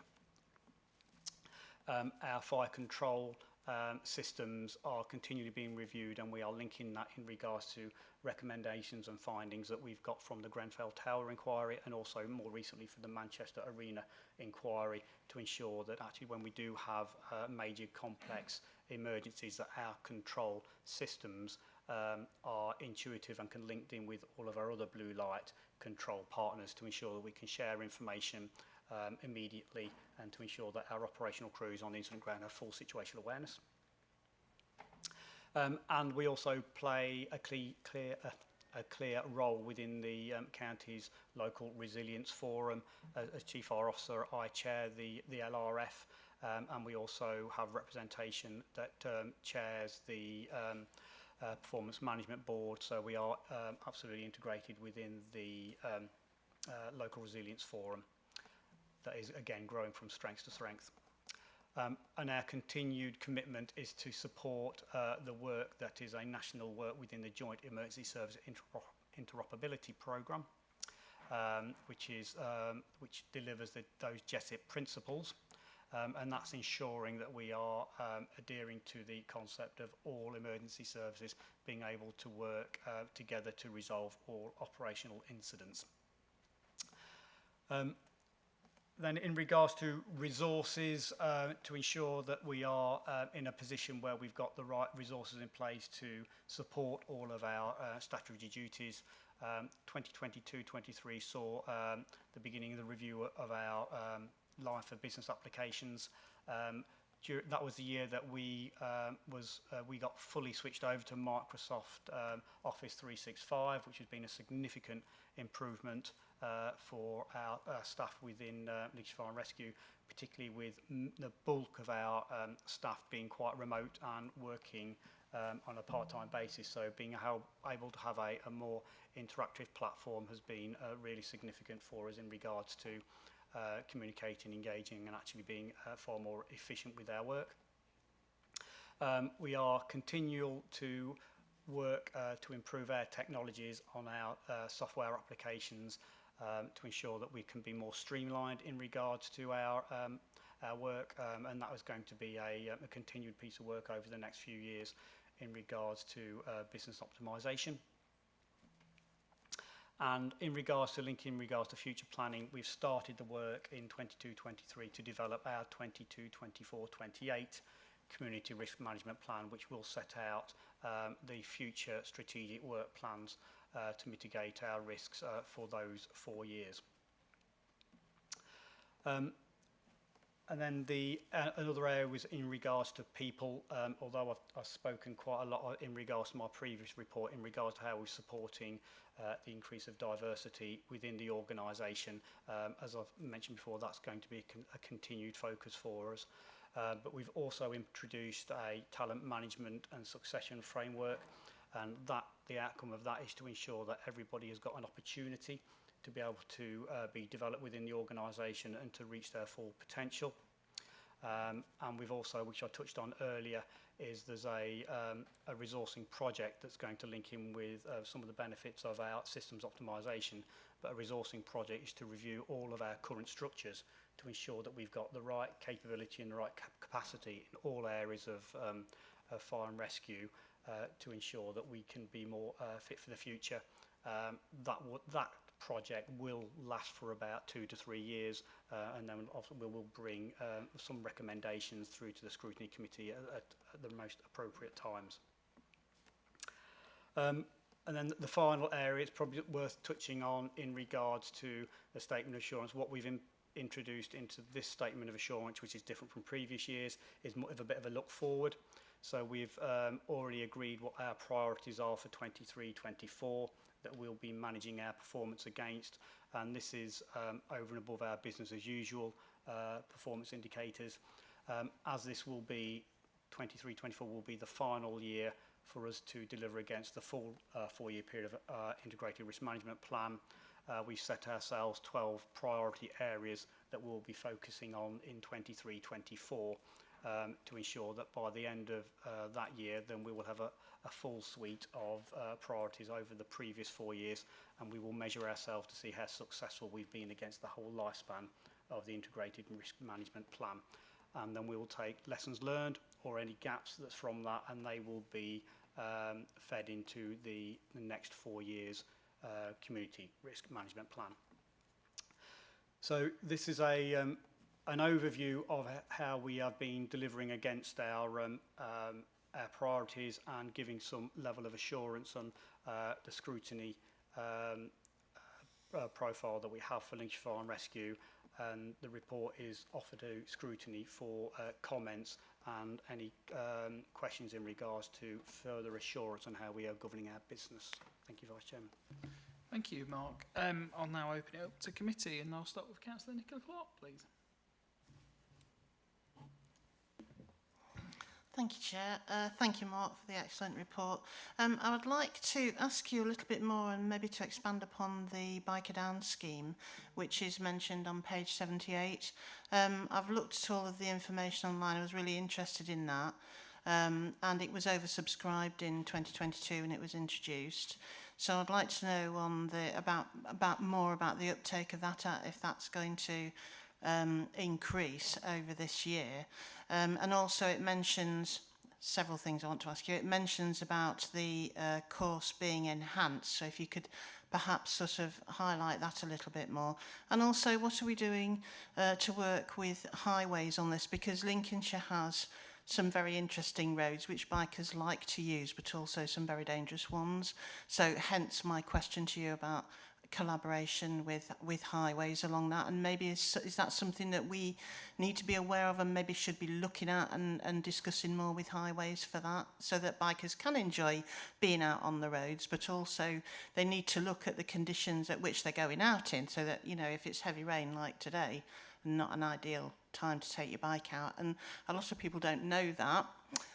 It's dangerous to go out in the wet. They need to do it on dry conditions, and they need to do it where it's safe. So maybe these are things that we now need to look at so that everybody can enjoy the highway in a safe way. Thank you. Thank you. Yeah. So it's a really key area for, because absolutely what you highlighted. Lincolnshire is a beautiful county. It's got some fantastic roads networks, but it does attract an awful lot of bikers, because they are some great roads to take your bike out on their trips. But the biker scheme concept, the bit that's quite unique how we've delivered it within Lincolnshire, is the introduction of the air ambulance paramedic that's part of that scheme, and that really gives a unique insight in regards to how members of the public can have that full understanding, awareness of what they can do immediately when they come across, if they come across an accident that involves a biker. What we've done, we've delivered the programme, as you quite rightly said, that's been quite oversubscribed. What we've taken is some of the feedback and learning in regards to that, and then working with the air ambulance paramedics in particular, they're enhancing that in regards to more preventative messages, but also in regards to if there's any other immediate life-saving interventions that they can introduce into that course. So there really is which links into probably your second question, is about the preventative elements in regards to that, because clearly the biker down scheme is focused on regards to what happens in the event of an accident, but we're absolutely linked in regards to the road safety partnership, which is focused is about preventative actions, and part of that work stream is in regards to how roads can be safer. So in regards to how roads can potentially either be physically updated or signage being put in place, etc. And so highways is a key partner in regards to the whole of that road safety partnership. So there is a strong link in regards to that area. If I'm honest, in regards to the specific conversations, specific roads, that will probably be more of a question for the road safety partnership. That will be able to give more details in regards to that, but we can provide that for you as we are a partner in regards to that area. So in regards to the future schemes, we are going to be looking at putting on more courses through in this year, and so we are linked in with Lives in regards to the air ambulance, and we're promoting the course through all of our networks to ensure that we can pick that up, and we've already got courses booked in through 23-24. Thank you. Councillor Brockway, please. Thank you, Chairman. Thanks again for a great report. Could I ask you two questions, please? One is on page 79 and the other's on 81. The first one is about the co-responder scheme with EMAS. It's interesting, this. People work one way in that your people offer some services that are really medical. They're supporting the EMAS side of things. Is there any training the other way? Do EMAS staff get any training in your functions in relation to fire and things like that? I was thinking about it the other day. You're trained extra beyond your service's core responsibilities. Do they get any similar opportunities? Yeah, they do actually, yeah. So down at our Waddington training facility, what we often have joint training, and when we're putting on some of our road traffic collision courses, or if we're putting on some of our live fire, house fire scenarios, we do have EMAS colleagues coming and being part of those training courses, and it helps in regards to that JESIP principles, the joint interoperability program. So really, when we put on practical live courses, We often have EMAS colleagues there, so they can understand how we operate, and we can show them what some of our techniques are when we're particularly in regards to road traffic collisions, because the real benefit is when we all come together at an incident on our roads in Lincolnshire, immediately we all have an understanding of where our priorities are and what we're trying to achieve, and the outcome of that is we can get quicker intervention for the person, the casualty, who's at the centre of that, so we don't have to spend the time having too much discussion and debate because everybody intrinsically knows what their roles are. That's absolutely brilliant, thank you. My second question is, I notice on, page 81, in the bottom paragraph, you talk about an increase of 58% on the previous year with regard to secondary fires, and you explain why. That's a big increase. Was that large increase within your capacity, or did it stretch you? What effect did it have on your service? Yeah, it was a significant increase, and as we touched on there, it was the result of the unprecedented prolonged hot weather that we had last year. It did stretch us. There's no two ways about it. It was the busiest period that we've had for probably almost in the history of Lincolnshire Fire and Rescue over that short period of time. What I will say is, though, our teams responded to that absolutely impeccably, and during that period when we was getting unprecedented demands on our service, we responded to all incidents, and we was also responded to events that happened in our neighbouring services where they were stretched beyond their capability, and it is worth noting that is in no small part from the commitment of our on-call personnel that prioritise their home and work life to ensure that they can make sure those appliances were available during that period. But it's something that we are very mindful of, and that links in regards to the planning assumptions for the future, because we know the effects of the changing climate is going to have an increased demand in regards to some of our core business. So we are looking at how we can ensure that we are going to have the right capacities and capabilities moving forward, because it will not be it won't be unexpected that we will have those demands in the future years. Thank you. Councillor Mike Clark, please. Thank you, Chairman. I was interested to read about the cooperation you're doing with other organisations. That's obviously excellent news. But I didn't see anywhere in this report about the fire training centre at Waddington. You did mention it just briefly. And I was also wondering, it was highlighted by the other councillor about East Midland Ambulance Service, but do you ever bring in, or do they ever ask to come in, some of the young police officers? Because obviously if they're first time on the side of a traffic accident, it can be quite unnerving and could maybe have an adverse reaction on them. Thank you. Yeah, it's a really good point, and we do, particularly with the police new recruits, we do often host them at the Waddington Training Centre for two areas. One in regards to just the use of the facilities, because it is a fantastic training environment for police officers to practice their new skills. But we have a part of their training course where they do come along and they work alongside our training courses for exactly the reasons what you've just said, to give them an insight on how they support events and incidents where we are all there together. So we do continue with that. And then and it's probably more linked in regards to the local resilience forum. We continue that joint training programme through all of our command levels, and we have regular training to ensure that when we have more major emergencies, that we all know what our protocols are. But probably the most important is that we know who our commanders are that we're dealing with.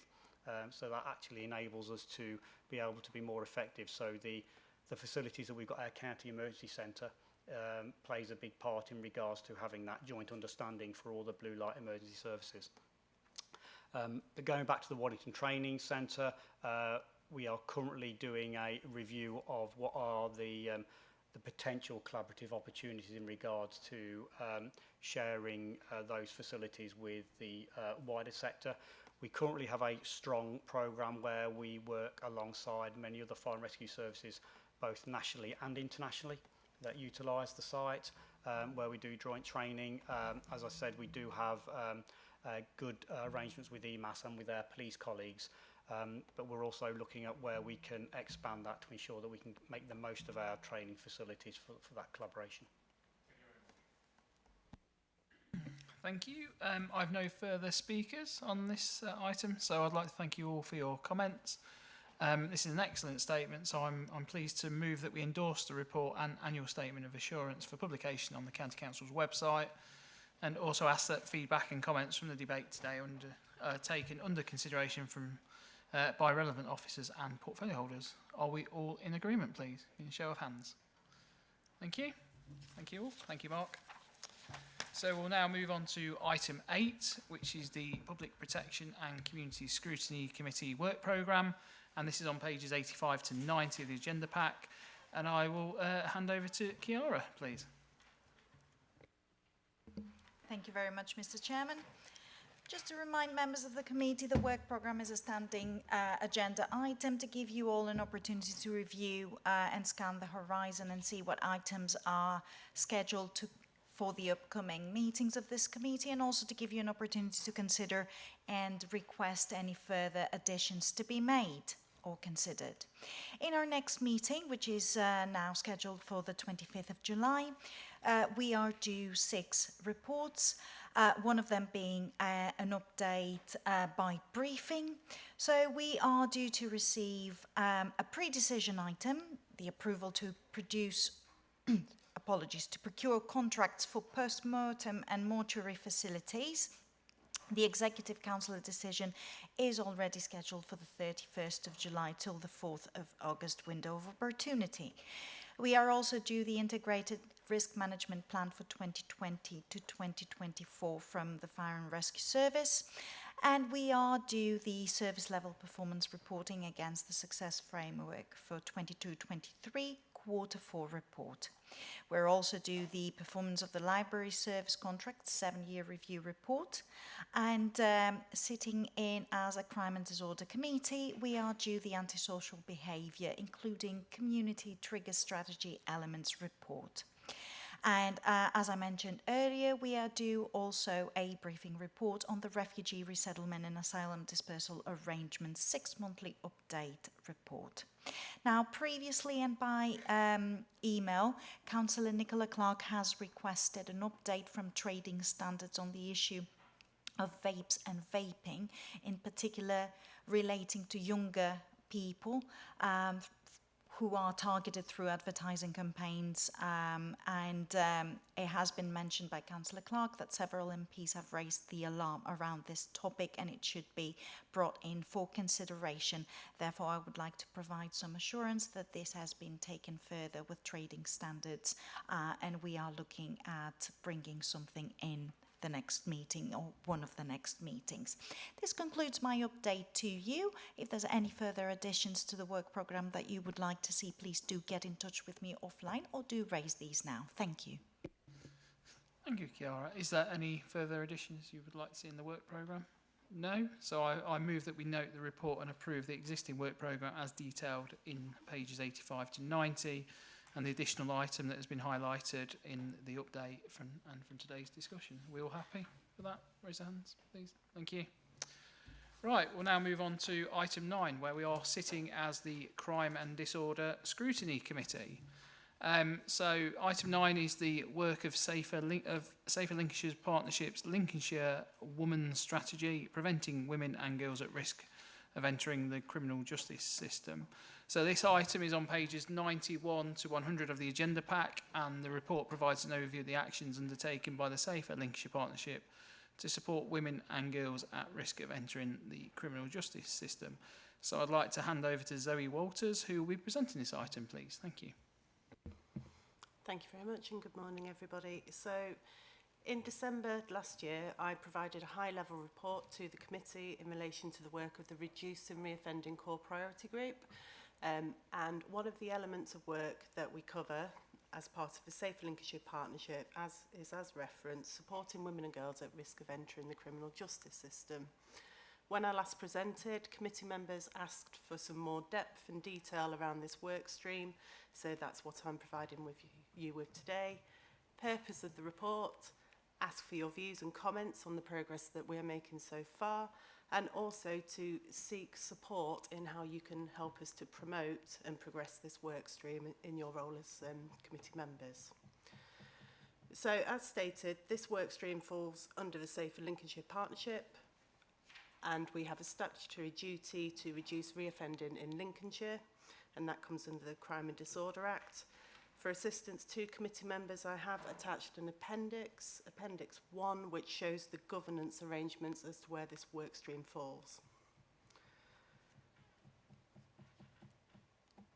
What I have provided is some relevant supporting statistics for background information. I'm not going to read all of these out. It will take a very long time, so I will take them as read. I think a really powerful statistic, which is a very recent one, is as of May 2023, there were 3,362 women in prison. Of these, approximately 1/3 are on remand and 1/3 have received sentences of under 6 months. Of those on remand, 80% will not be sentenced. When on remand or on sentences under 6 months, there is no rehabilitative activity undertaken with them. This ties in with the other statistics that I've highlighted around broken links with communities and children. In Lincolnshire, the peak age for female offending is age 15 compared to men whose peak age is 23. What we know at the moment is this type of offending tends to be violent offending. What we are doing as a group is working with the Youth Offending Service to break this down further and also make sure that it cross-references over to the serious violence duty work stream that Safer Lincolnshire Partnership covers. The strategy itself is very much built around the voices of women and girls from Lincolnshire. Again, I'm not going to read out all of the strategic priorities, but it is absolutely critical that that continued engagement with women and girls continues as we move through this process. We need to engage with them to make sure that what we are providing is what they need and it's what is working and having that impact on an individual as well as a community level. I have provided links to the strategy itself, so hopefully you've all had a chance to take a look at that, and also the underpinning national female offender strategy. I make reference to that because it's really important to note that the government are saying this should be locally led, partnership focused and evidence-based. Moving on, the strategy is under development via a Women and Girls Strategic Delivery Group.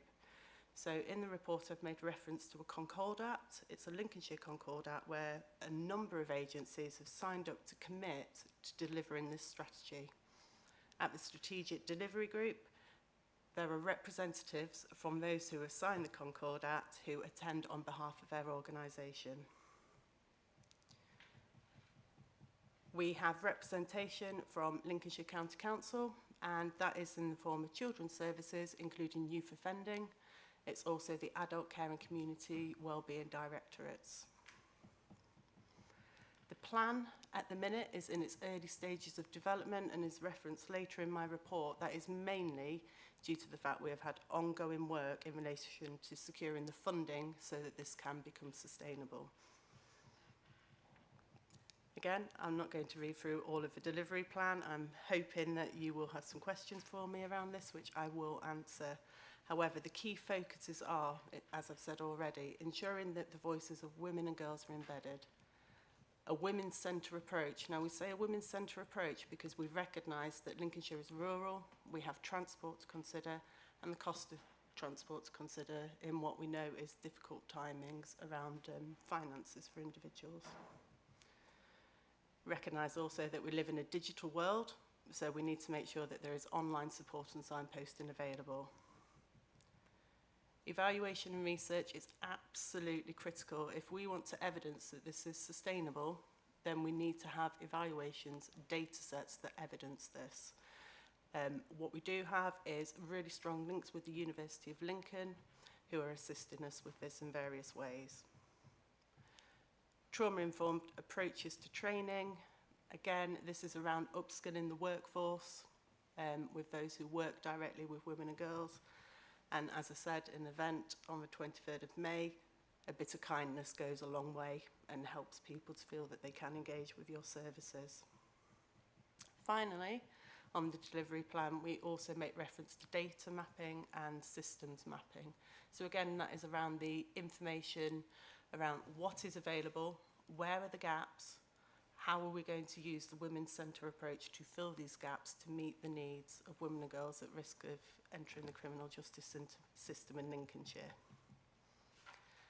Funding and sustainability. So in December 2022, funding bids were submitted to the Home Office and the Ministry of Justice to gain funding to support the implementation of a delivery plan.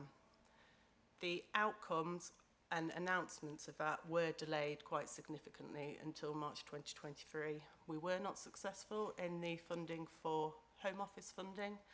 That would have involved the funding of the role of a systems coordinator to draw everything together and make sure everybody is working together across the whole system. And also it would have funded the evaluation.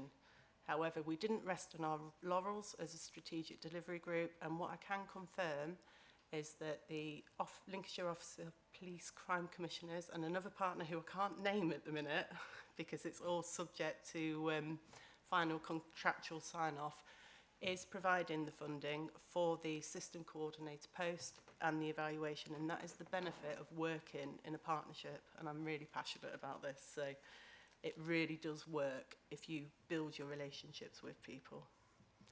In terms of the Ministry of Justice funding, we were successful in gaining this, and that is around core costs.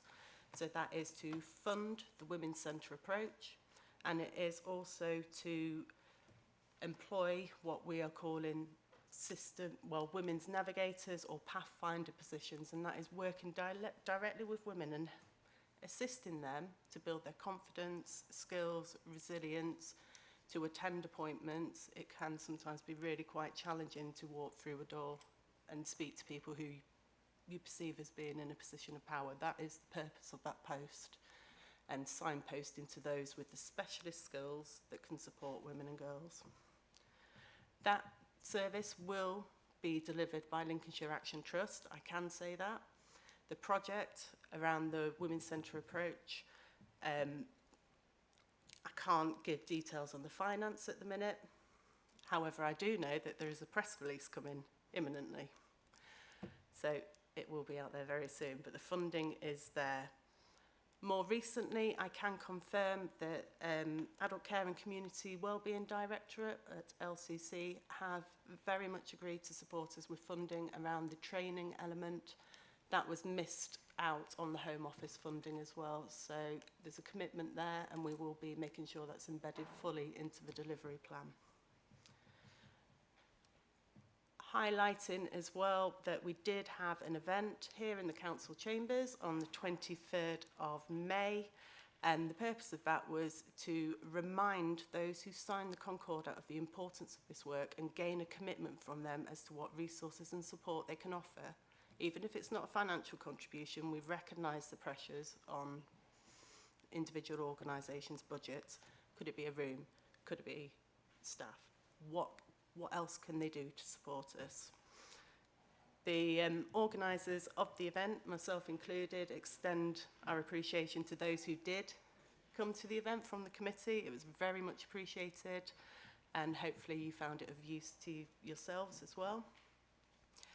Next 12 months, what do we need to do to sustain momentum, keep things going, and actually start bringing you some hard data around what we've achieved? So the PCC and the chair of Safer Lincolnshire Partnership are going to work to those who signed the Concordat that didn't attend the event to ask them, what are you going to do to support this work stream? Finalise the funding for the system coordinator role and the evaluation, We're literally a few weeks away from signing that off, so it's just contractual bits. Recruit staff and launch the Women's Centre approach, and making sure that the services in there are holistic and tailored to meet the needs of women. Confirm the process by which operational staff will be upskilled. So I've got the update there around the training funding that we've received. So it is just mapping that out on the delivery plan now. And that will also involve working with the Safeguarding Adults Board and the Safeguarding Children's Partnership, because they have an online multi-agency platform which we're hoping to host training on.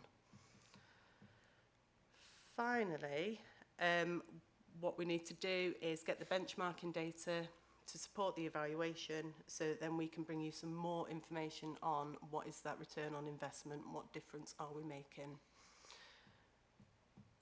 So, I'm open to questions from the committee in terms of what you would like to ask me around this work stream, and also if you could give some indication of how you can offer support to this, that would be very much appreciated.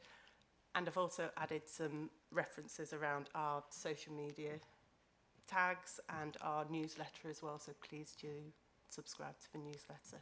Thank you. Thank you, and thank you for the presentation.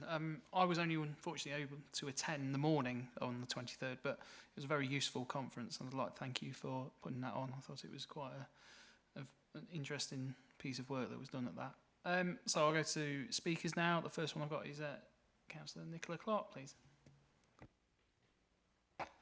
Thank you, Zoe. I attended your conference.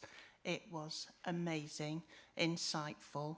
It's something that perhaps more councillors should have been aware of, because certainly I come across some of the stuff, as I said at your conference, while I'm out and about working within a division.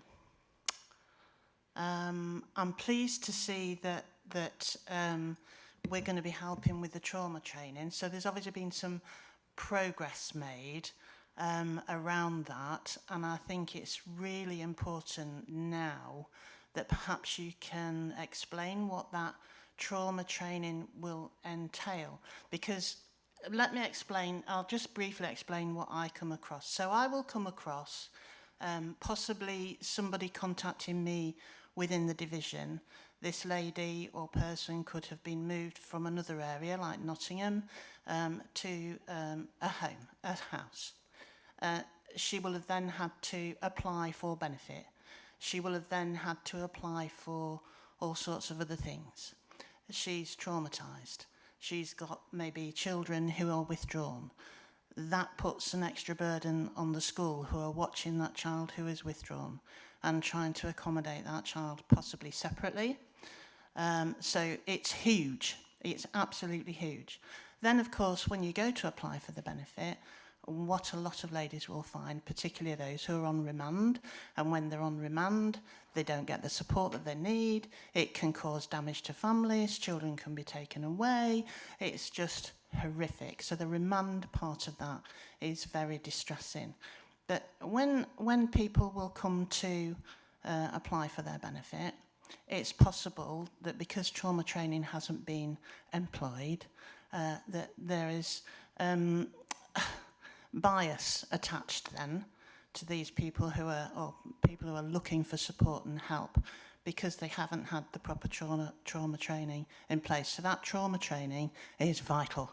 It needs to go in first, and people need to be aware of it. Actually, it's something that I could learn from, because I come across this quite a bit, and it's very worrying that I can see a person in a house has been given. The support isn't really there underneath. Then there's all this additional rubbish that they need to sort out, and they're not able to do it because they can't concentrate. They can't do it, which can then drive a person into another direction of support, which might be, I'll just go and see if I can buy some weed somewhere, or go on alcohol. They then it's horrific. The impact of all of that worry is stressful. It's stressful to see it, and I can't assist because we're not the local authority that deals with housing. poverty, health, housing, these issues all go hand in hand. So under the health and well-being, if anybody asks me to go into their home, I go in and I have a look. And then I'm able to recommend to the other authority, look, can you look at this? And I have done that, and I've done it successfully, nicely. People do respond very well, but some don't. And so that's why this trauma training is so vital. But the actual day itself and hearing the speakers was just it was so inspiring, actually. I got such a lot from it.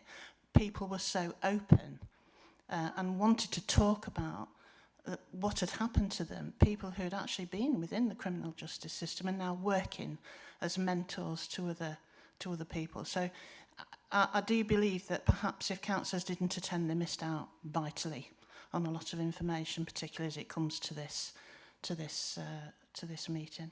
Thank you. Thank you. I think I'm going to work backwards through that, if that's okay with you. So in terms of the event itself, thank you so much for the feedback. A lot of work did go into it, but the feedback we've had overall has been absolutely phenomenal. So I'm really pleased you found it valuable and useful. What I can do once it's downloaded and edited is speak to the other organisers. We did make recordings from the event, and I can try and make that available to the wider committee members as well as the supporting PowerPoints. I think that would be really, really useful and powerful. So I can do that. I think in relation to your question, I think there's two elements to it. So absolutely the trauma-informed training. So what we're doing at the moment is scoping out what is already in existence. What we're seeing at the moment is it tends to be a small part of a larger training package, and what we think we need is something that's a module just on its own, bigger. So what we need to look at is it should be everybody should be trauma informed at all points of contact, because that first contact, as I said on that day on the 23rd, is absolutely vital. If you get that first point of contact wrong, you've missed a point of engagement where you can make a real difference. So that would be perhaps somebody who is sitting on a reception desk. They would have one level of training provided to them. They might not need that absolute in-depth training that somebody who's a caseworker would need. So then you would have another level of training that's more targeted for those who do that direct one-to-one work.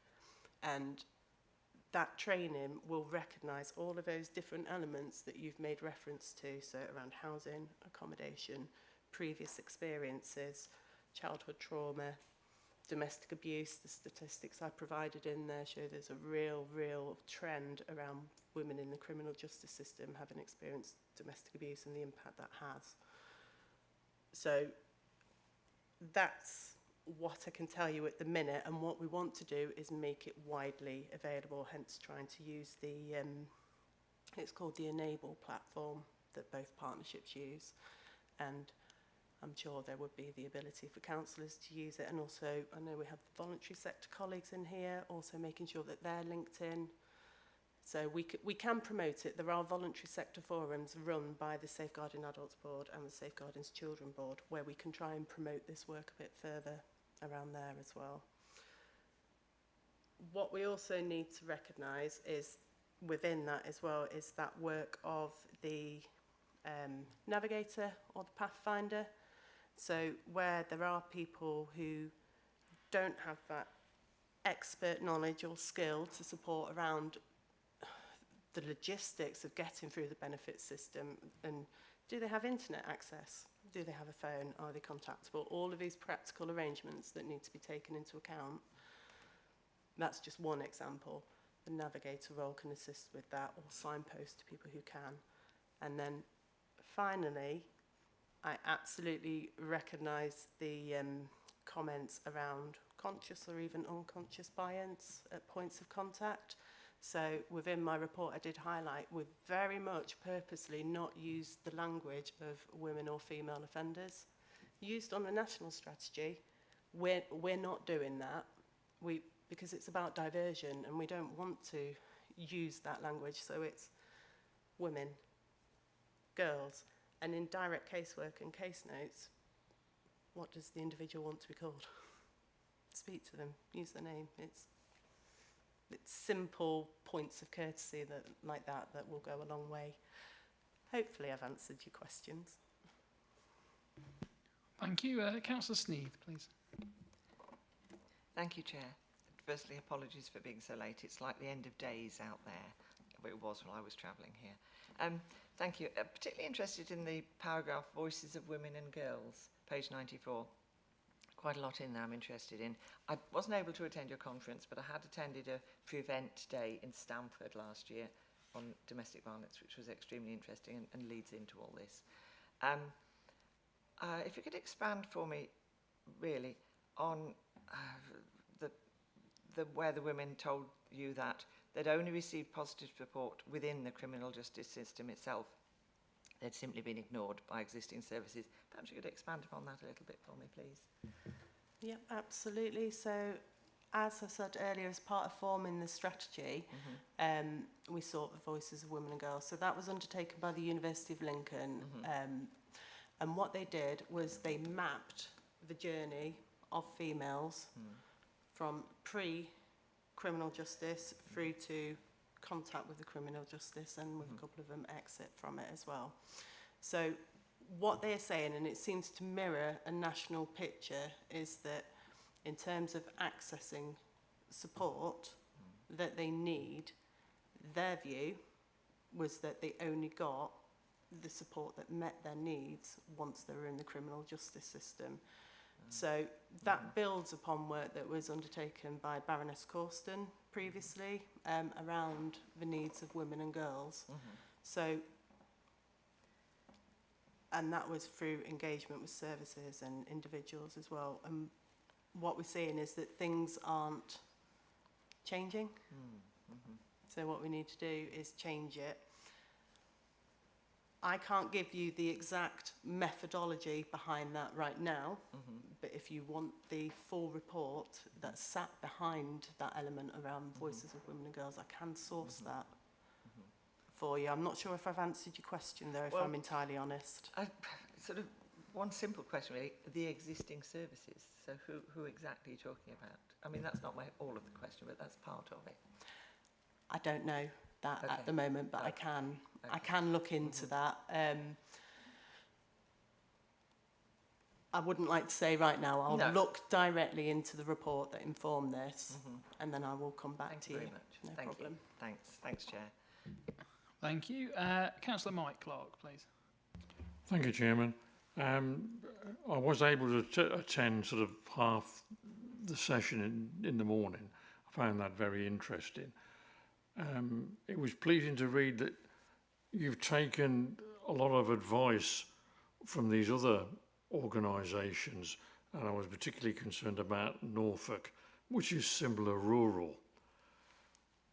My thought was, regarding being able to interview these girls and women, is it always concentrated in Lincoln? Are you able to go out and use a library or another one of our buildings on a sort of temporary basis to do a face-to-face? Because that's obviously, you get a greater response from that than trying to do a conversation over a phone. And is it something we've ever thought about, the possibility, if it was feasible or financially, that we would have some sort of mobile centre that could go anywhere in the county in order to meet up with somebody and then have a private discussion and help them in that way? Thank you. Okay, so absolutely not. It won't just be Lincoln-centric. I think that is the language that is used quite often. So, in essence, in the early stages of planning, what we're looking at is a hub and spoke model for the Women's Centre approach. So, what there would be is a central Women's Centre, possibly in Lincoln, and then where we've mapped the higher level of need in Lincolnshire, there will be a centre run once a week in those locations. Equally, the role of the navigator, and equally, all of the other agencies who have signed this Concordat and who will have done the trauma-informed training and will be doing casework should be engaging with women and girls around where is the best place to meet them, where do they feel safe to talk, who is the best person for them to talk to. So that's that bit there. In terms of a mobile unit, it is something that can be looked at, but there are some challenges around this in relation to safe health and safety. So there need to be a number of entry and exit points, and that isn't necessarily for the safety of staff. That could be for the safety of the woman if she wants to leave. So that is that there. It isn't a definite no, but it would be very challenging to run that just purely on health and safety grounds, and equally space, because some of it might be workshop activity that's ongoing, various things. But I can feed that into the delivery group and ask them to explore it further in relation to that. And I think you had another point, but I've lost my track. It was using some of our buildings, you know, whether it be a library, there might be, I'm just grasping now, I know that the county has a large number of buildings and properties. Now, whether you can part use or whether you can use, as you were mentioning, hubs, you know, there are a fair number of those around the county, and whether the ladies and girls would feel comfortable going there because they might be seen by their neighbour or whoever's given them harassment, therefore they might not feel safe there. So that's why I was thinking of a mobile unit, that they could be met somewhere that they feel that they're not being looked upon by any adverse or nosy neighbours, as it were. Thank you. Yes, thank you. Thank you for the reminder. So what I can confirm is that myself and a couple of key leads from the strategic delivery group have had discussions with the library service. So what they have said is that where it's feasible, we could have discussions with the hubs that are available and work out some negotiations in terms of extending hours or days, but that depends on funding and also the availability of the volunteers in there to open up and close. What they wouldn't do is run that work, because that's not for them. We would come in and do that. In terms of the larger library sites, your main ones in the main towns, that's more difficult because it's public open access at all times that it's open. So we couldn't make that purely a women's only space, which is what we're looking to achieve. But the hubs are have more potential. Equally, we've had some discussions with the family centres via children's services. So we know that they're widening up their approach to look at services for 0 to 19-year-olds and family-centred approaches. So what they've said is that we could tie in to their work stream and look at, are there hours that they could make the family centres across the county a women's only space. And they're also linked in with the domestic abuse partnership. So again, that's real cross-cutting mapping of all of these elements where this comes together. So those are two options we've looked at. There's also an option of a building in Sleaford that's being explored at the moment, which has no ties with the criminal justice or formal services. So that's where we're at with that at the minute, Councillor Clark. Okay, thank you. And finally, Councillor Brockway, please. Thank you, Chairman. Thanks for the report. It's horrifying in many ways, actually. And one thing that I did notice is some of the things that you're trying to improve are fundamentally out of the council's control. For instance, this business of putting women in jail for an average of 21 days. And what is the point of that?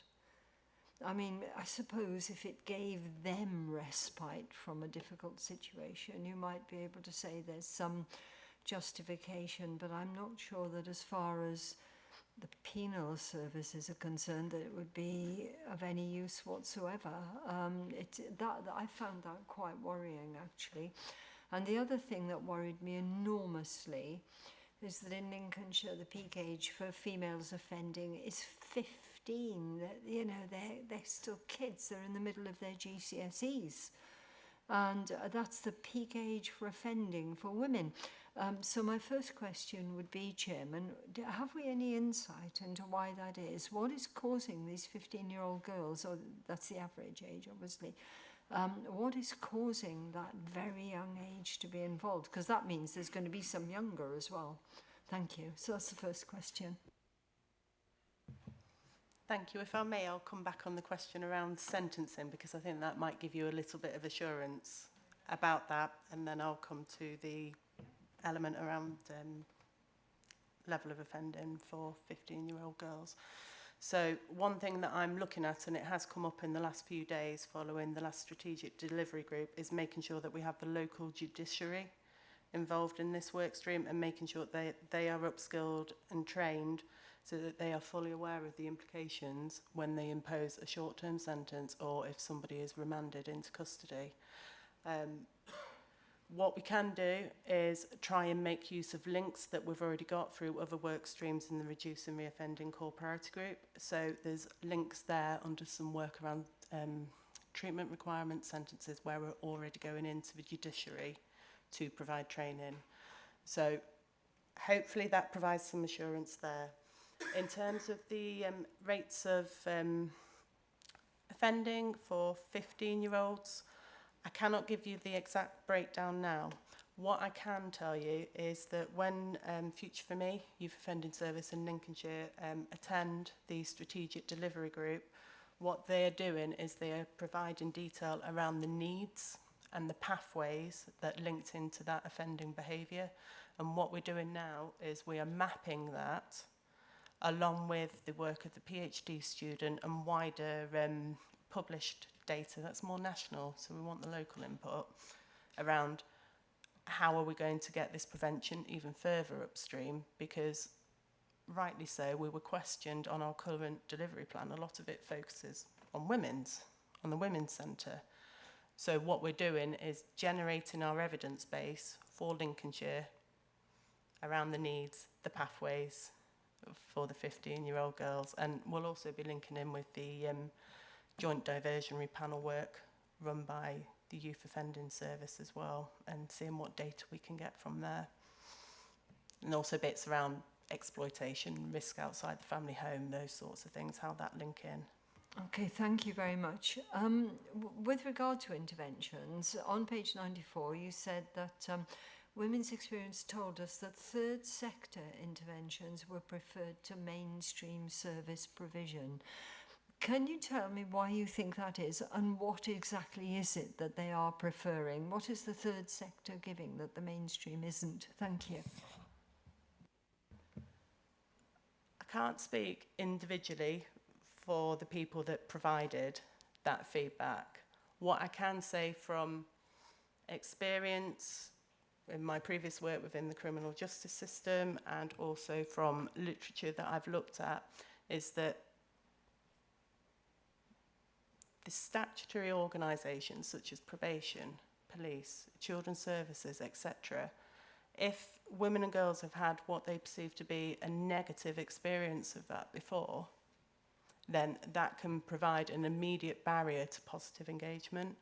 Whereas the third sector, your voluntary agencies, there isn't that same power differential. The decisions that your statutory organisations can make can have significant impacts on women and girls' lives. And like I say, if they have perceived a previous negative experience, that could be a barrier as well. Thank you. And Councillor Nicola Clark wants to come back in. Thank you. Yeah, it's more of an observation and a request, please, Vice Chair, if that's possible. With this being such a large subject and a rather new subject that's been introduced to not only ourselves but also to children's services, I think you're going there, and adults, and we're all involved and we're all looking at this as an issue on lots of changes that need to take place. Particularly, we've heard about the fire service this morning addressing behavioural change. So we're also looking at behavioural change within lots of sectors where we've just sort of had a little discussion where compassion is not evident and it's not delivered in the same way and can create fear for people coming forward. My request actually to this committee, and I don't know whether it's possible, is that we have this section of the committee at the end. And some of our colleagues have now gone because they've obviously got other commitments, people are busy. Would it be possible on the next occasion when you present that we do this section first? So we've got everybody present and then we go into so we change them round. Is it possible to do that? Is it not possible to do that?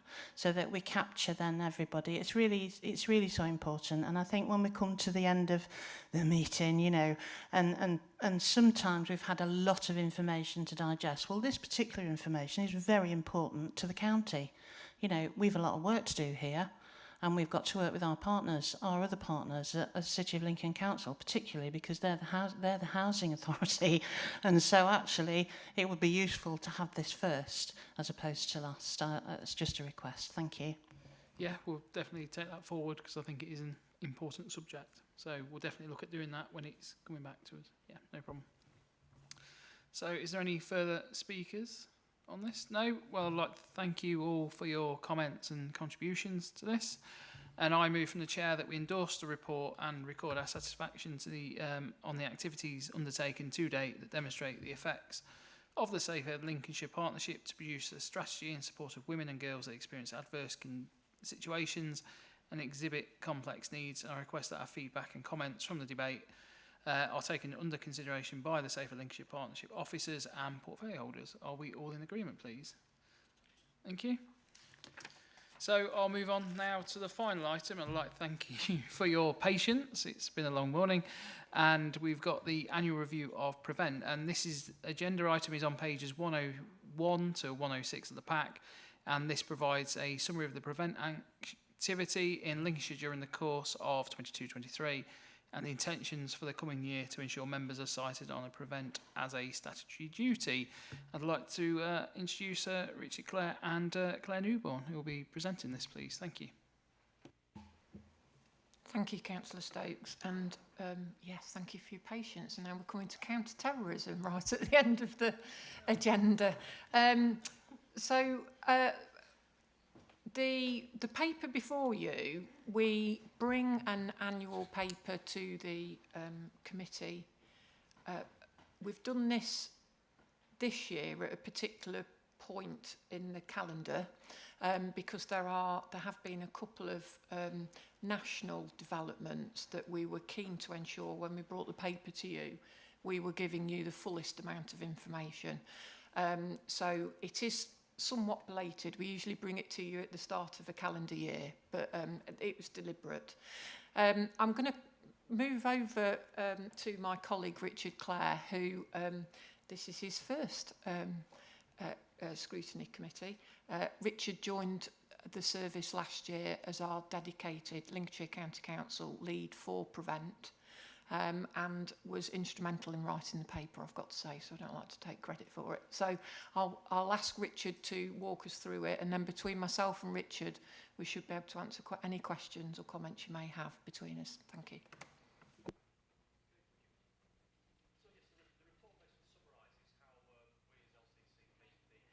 Can you just put your microphone on, please? I'll bend it around there. There we go. Thank you.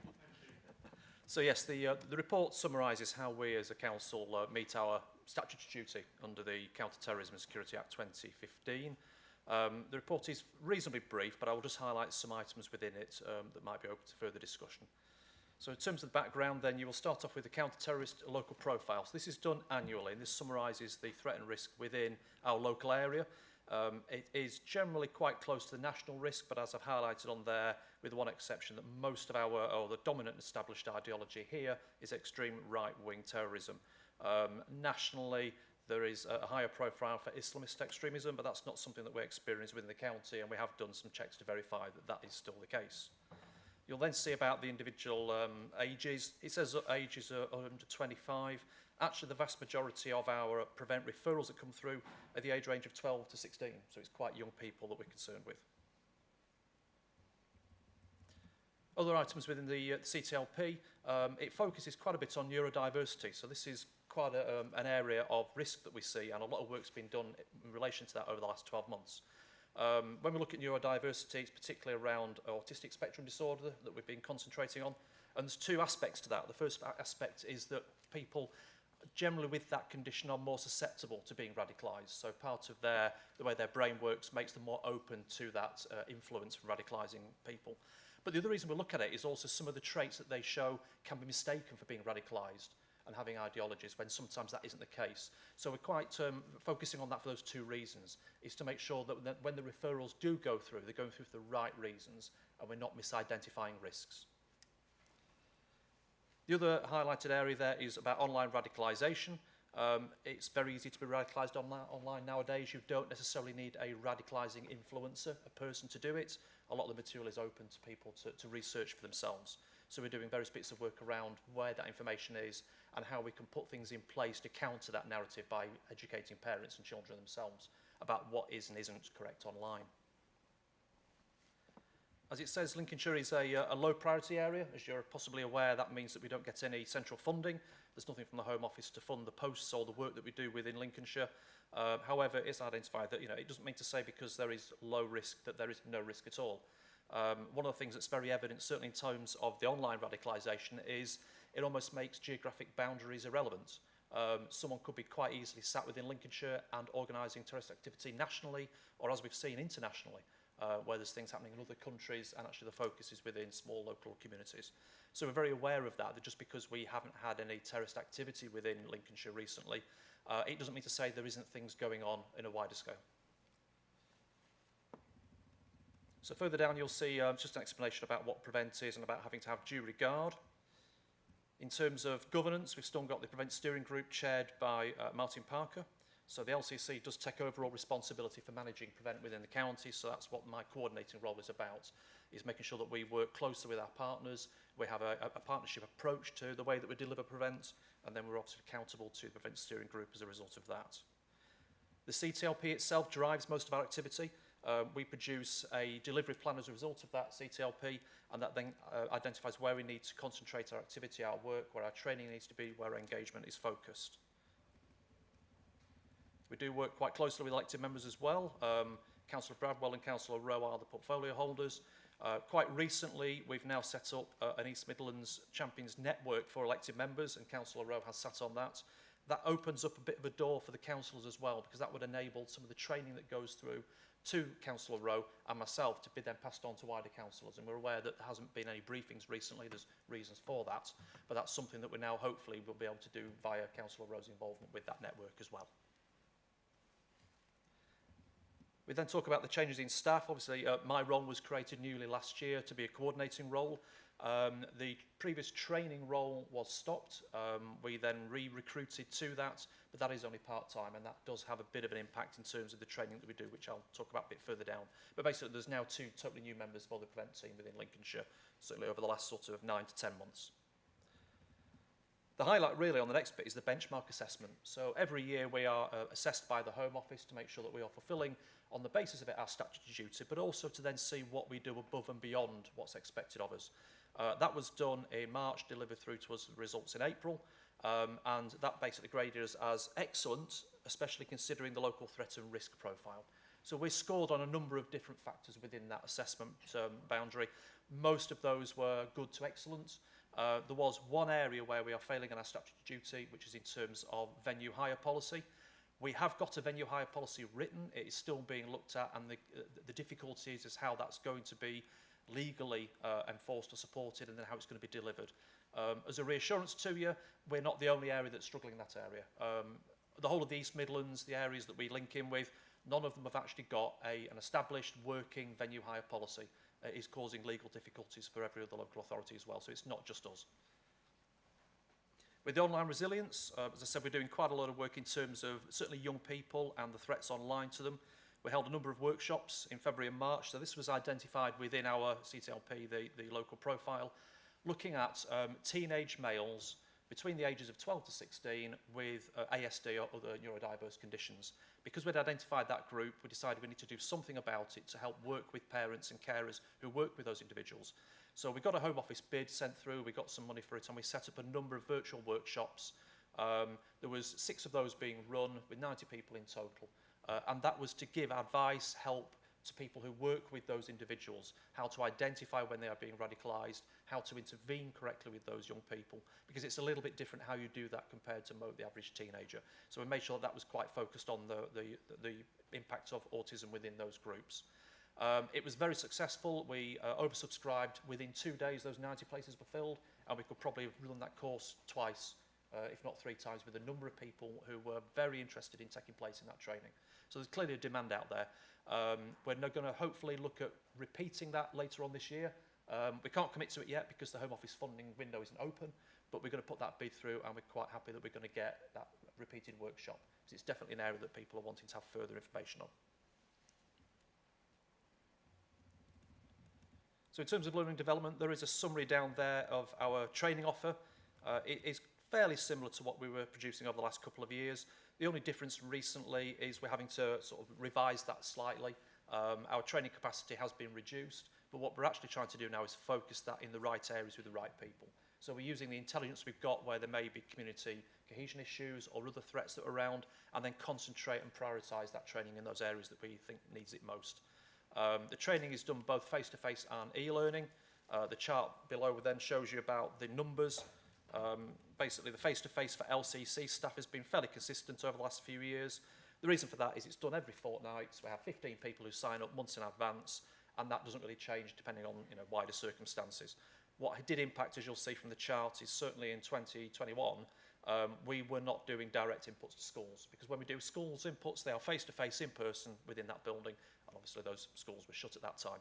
What that has had is a knock-on effect of a lot of schools who haven't been able to complete that training, and as soon as we opened the training window last year, there was a massive demand for that to take place. So we're very conscious that there's a number of schools who haven't done training for 2-3 years now, and they're very keen for us to carry on doing that. So that is now available through the Stay Safe Partnership website, which has been advertised for that resource to be available.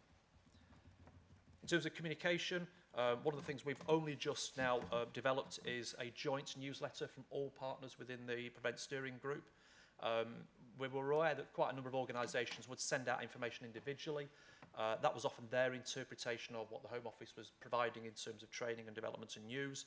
We're now going to amalgamate that as a base document for all different partners. That should be coming out within the next couple of weeks, and obviously we'll make sure that elected members see that as well as all the partner agencies.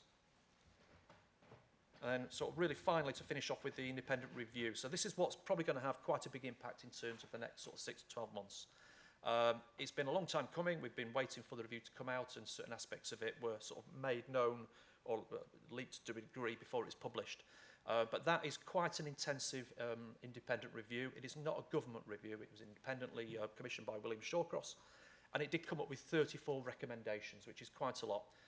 On the report, I have summarised those into 4 general categories. But in terms of what the impact that has on us, one of the recommendations was about refocusing on ideology. They want it to be about terrorism, about prevent threats. They were concerned that it just strayed more into vulnerabilities. So whilst we still have vulnerability in there, the focus is about that national security threat, that ideological threat. So we've already incorporated some of that in training packages already internally, and we're waiting for the new revised training package to come out from the government within the next couple of months. So that will be quite a change in terms of the content of the training that we will be delivering going forward. The other thing is about regionalisation. We're quite ahead of the game on that one. So the government wanted authorities to work together, not just in isolation. And again, down to that sort of online geographical boundary breaking down, it's quite important that we do work with other agencies and other authorities across the region. We've been doing that probably for about 12 months now. There is an East Midlands regional group that meets every couple of months. So we regularly team up with Derbyshire, Nottinghamshire, Leicestershire, all those other areas within the East Midlands, and we share our information, we share ideas, we share working practices. So it does help us see good practice from other areas and also show what we've been doing locally. So there is the link there to the independent review. It's quite a long document, and we're just trying to still work out how things are going to develop with that. The government said they would deliver that within 12 months. That's been reduced slightly now. They're actually now saying they want to deliver it within 6 months to see a significant review of how that happens. Being realistic, when the training comes out and the revised prevent duty guidance comes out around June, July, that will be implemented quite quickly because a lot of the stuff has already been done locally within authorities, so there's not expected to be a massive change, but that will obviously impact on how we deliver things, and we'll obviously have to brief members on that as well when it comes out. So in conclusion, there are some changes heading our way, but I'm quite confident that we have got very good working practices, both locally in partnership and also regionally within the East Midlands area. And definitely as banging the drum for the benchmark, we can't do much better than being excellent when we're a non-funded partnership. So that was certainly our flagship for the year, is we provide a really good service, I think, in terms of providing prevent duty delivery within Lincolnshire. Okay. Any questions? Thank you for that presentation. I'll open it up to committee. Councillor Mike Clark, please. Thank you for those words. On table 105, on page 105, there's a table there about face-to-face at schools. Now, is that the number of teachers that you've trained? I'd be interested to know how many do you need to train? Because obviously there's a continual passage of teachers either leaving or joining the career path. And I'm wondering, because we are a large county, how are you managing that data in order that you're not going to just do 3 teachers in one school where you could be doing, or do you bring teachers in from different schools close by in order that you save everybody's time? Thank you. Thank you, Councillor. Yes, those are individuals. All the figures on that chart are individual members of staff or parents or members of LCC staff. In terms of the volume, we did work out, because of the number of schools we've got previously, we were able to cover those every 3 to 4 years. So schools are offered the awareness training from the LCC. They don't have to do it. We simply have to make them aware that it is available. It is free of charge for them, and it takes about an hour per session. How many people turn up to those varies greatly. It could be a school that provides maybe 20 teachers. I've been to one that had 150. A large academy provided 150 staff. There's challenges in terms of delivering that training when you've got that volume of people as well. But we make sure that we've at least got sort of a dozen to 20 people to make it worthwhile. We have had approaches from some academies who want to do it with 3 or 4 schools together. And again, we try and measure that in terms of how effective we can deliver it to dozens and dozens of people. It needs to be more interactive than that to get the messages across. We're pretty confident that we can continue to do that. One of the things we have changed is our criteria for training this year. We've gone down from training 5 days a week to 2. So that will have a knock-on effect in terms of what we can deliver. So our commitment now is that every secondary school in the county will have training delivered face-to-face to suit their diary, their needs. We've also extended that to any school that has either SEN needs or has alternative provisions, those sorts of groups that might be more vulnerable to being radicalised. We're opening that offer up to. What we have said is, because it doesn't meet our threat criteria, is that we're not going to routinely train junior, infants and primary schools, because that's not the age group, certainly not that's relevant for prevent training. Having said that, there is other training that goes into those age groups through the Stay Safe Partnership in terms of respect for other people and diversity and hate and things like that. So they're not being neglected. It's just we don't feel it's relevant to have direct prevent training at those schools. So given that change in focus, we're happy that we can actually still meet those numbers. We've got a backlog, and we know that, and we've got other plans in place in terms of boosting those days a week for a temporary period to get those covered. Yeah, you say it's schools, but within that criteria of that word, what about the university and the colleges? Because obviously that may be more where there might be a likely threat to come from.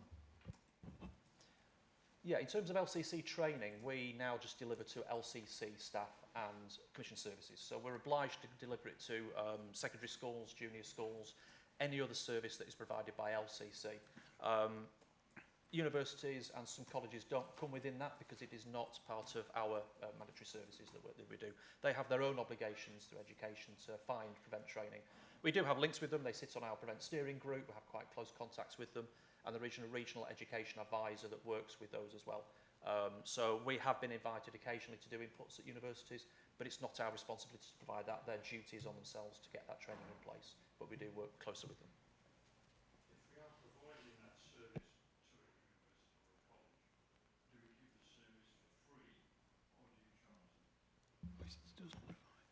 We have only delivered it twice within the last 12 months. That was free, but the delivery actually was to students at the university who were doing health and social care.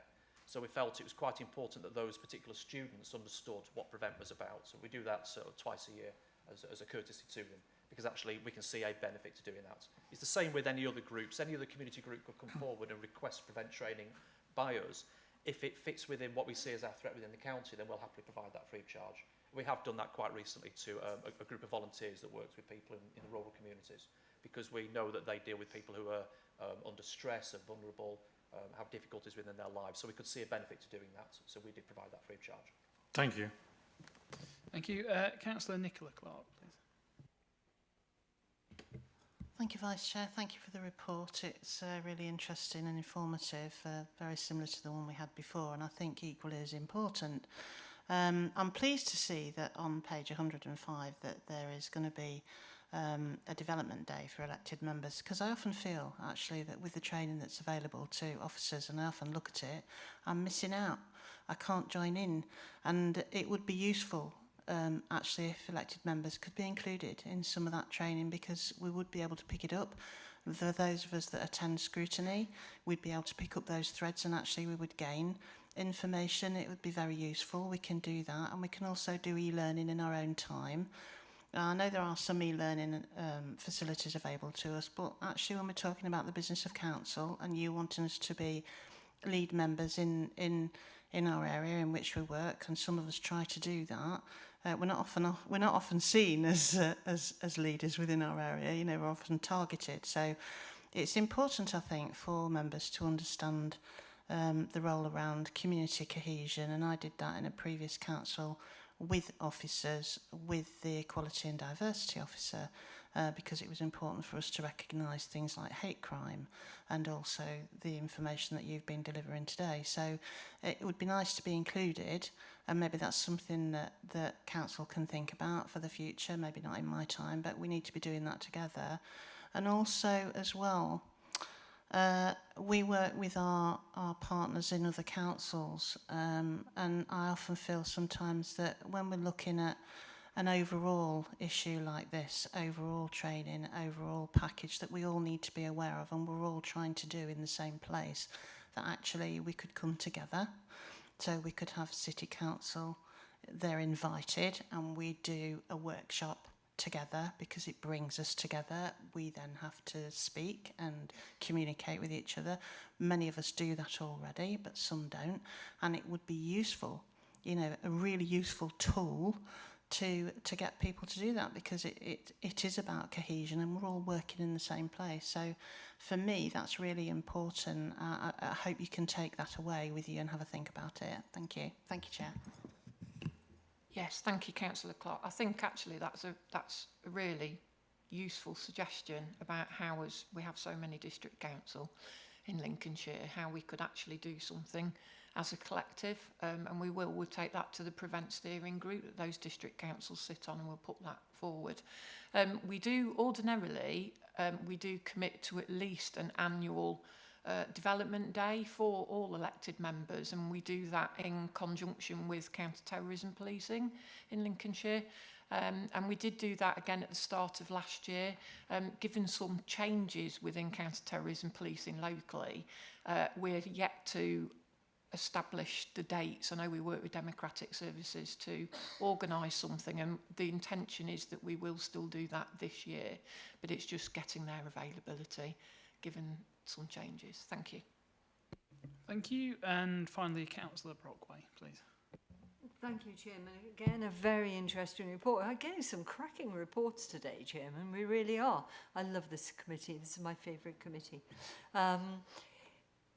One of the things you were talking about is giving information in schools, which I think is, you know, absolutely hugely important. As a former teacher, I can say that it is possible for even a reasonably alert teacher to see changes in a child.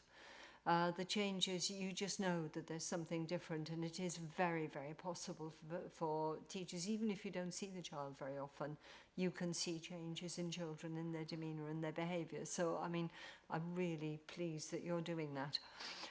What I wanted to ask, though, is not to do with that. You'll be aware of everything that's going on with RAF Scampton, which is in my division. And one of the things that's happening, I've been attending a number of residents' meetings, and people are very afraid.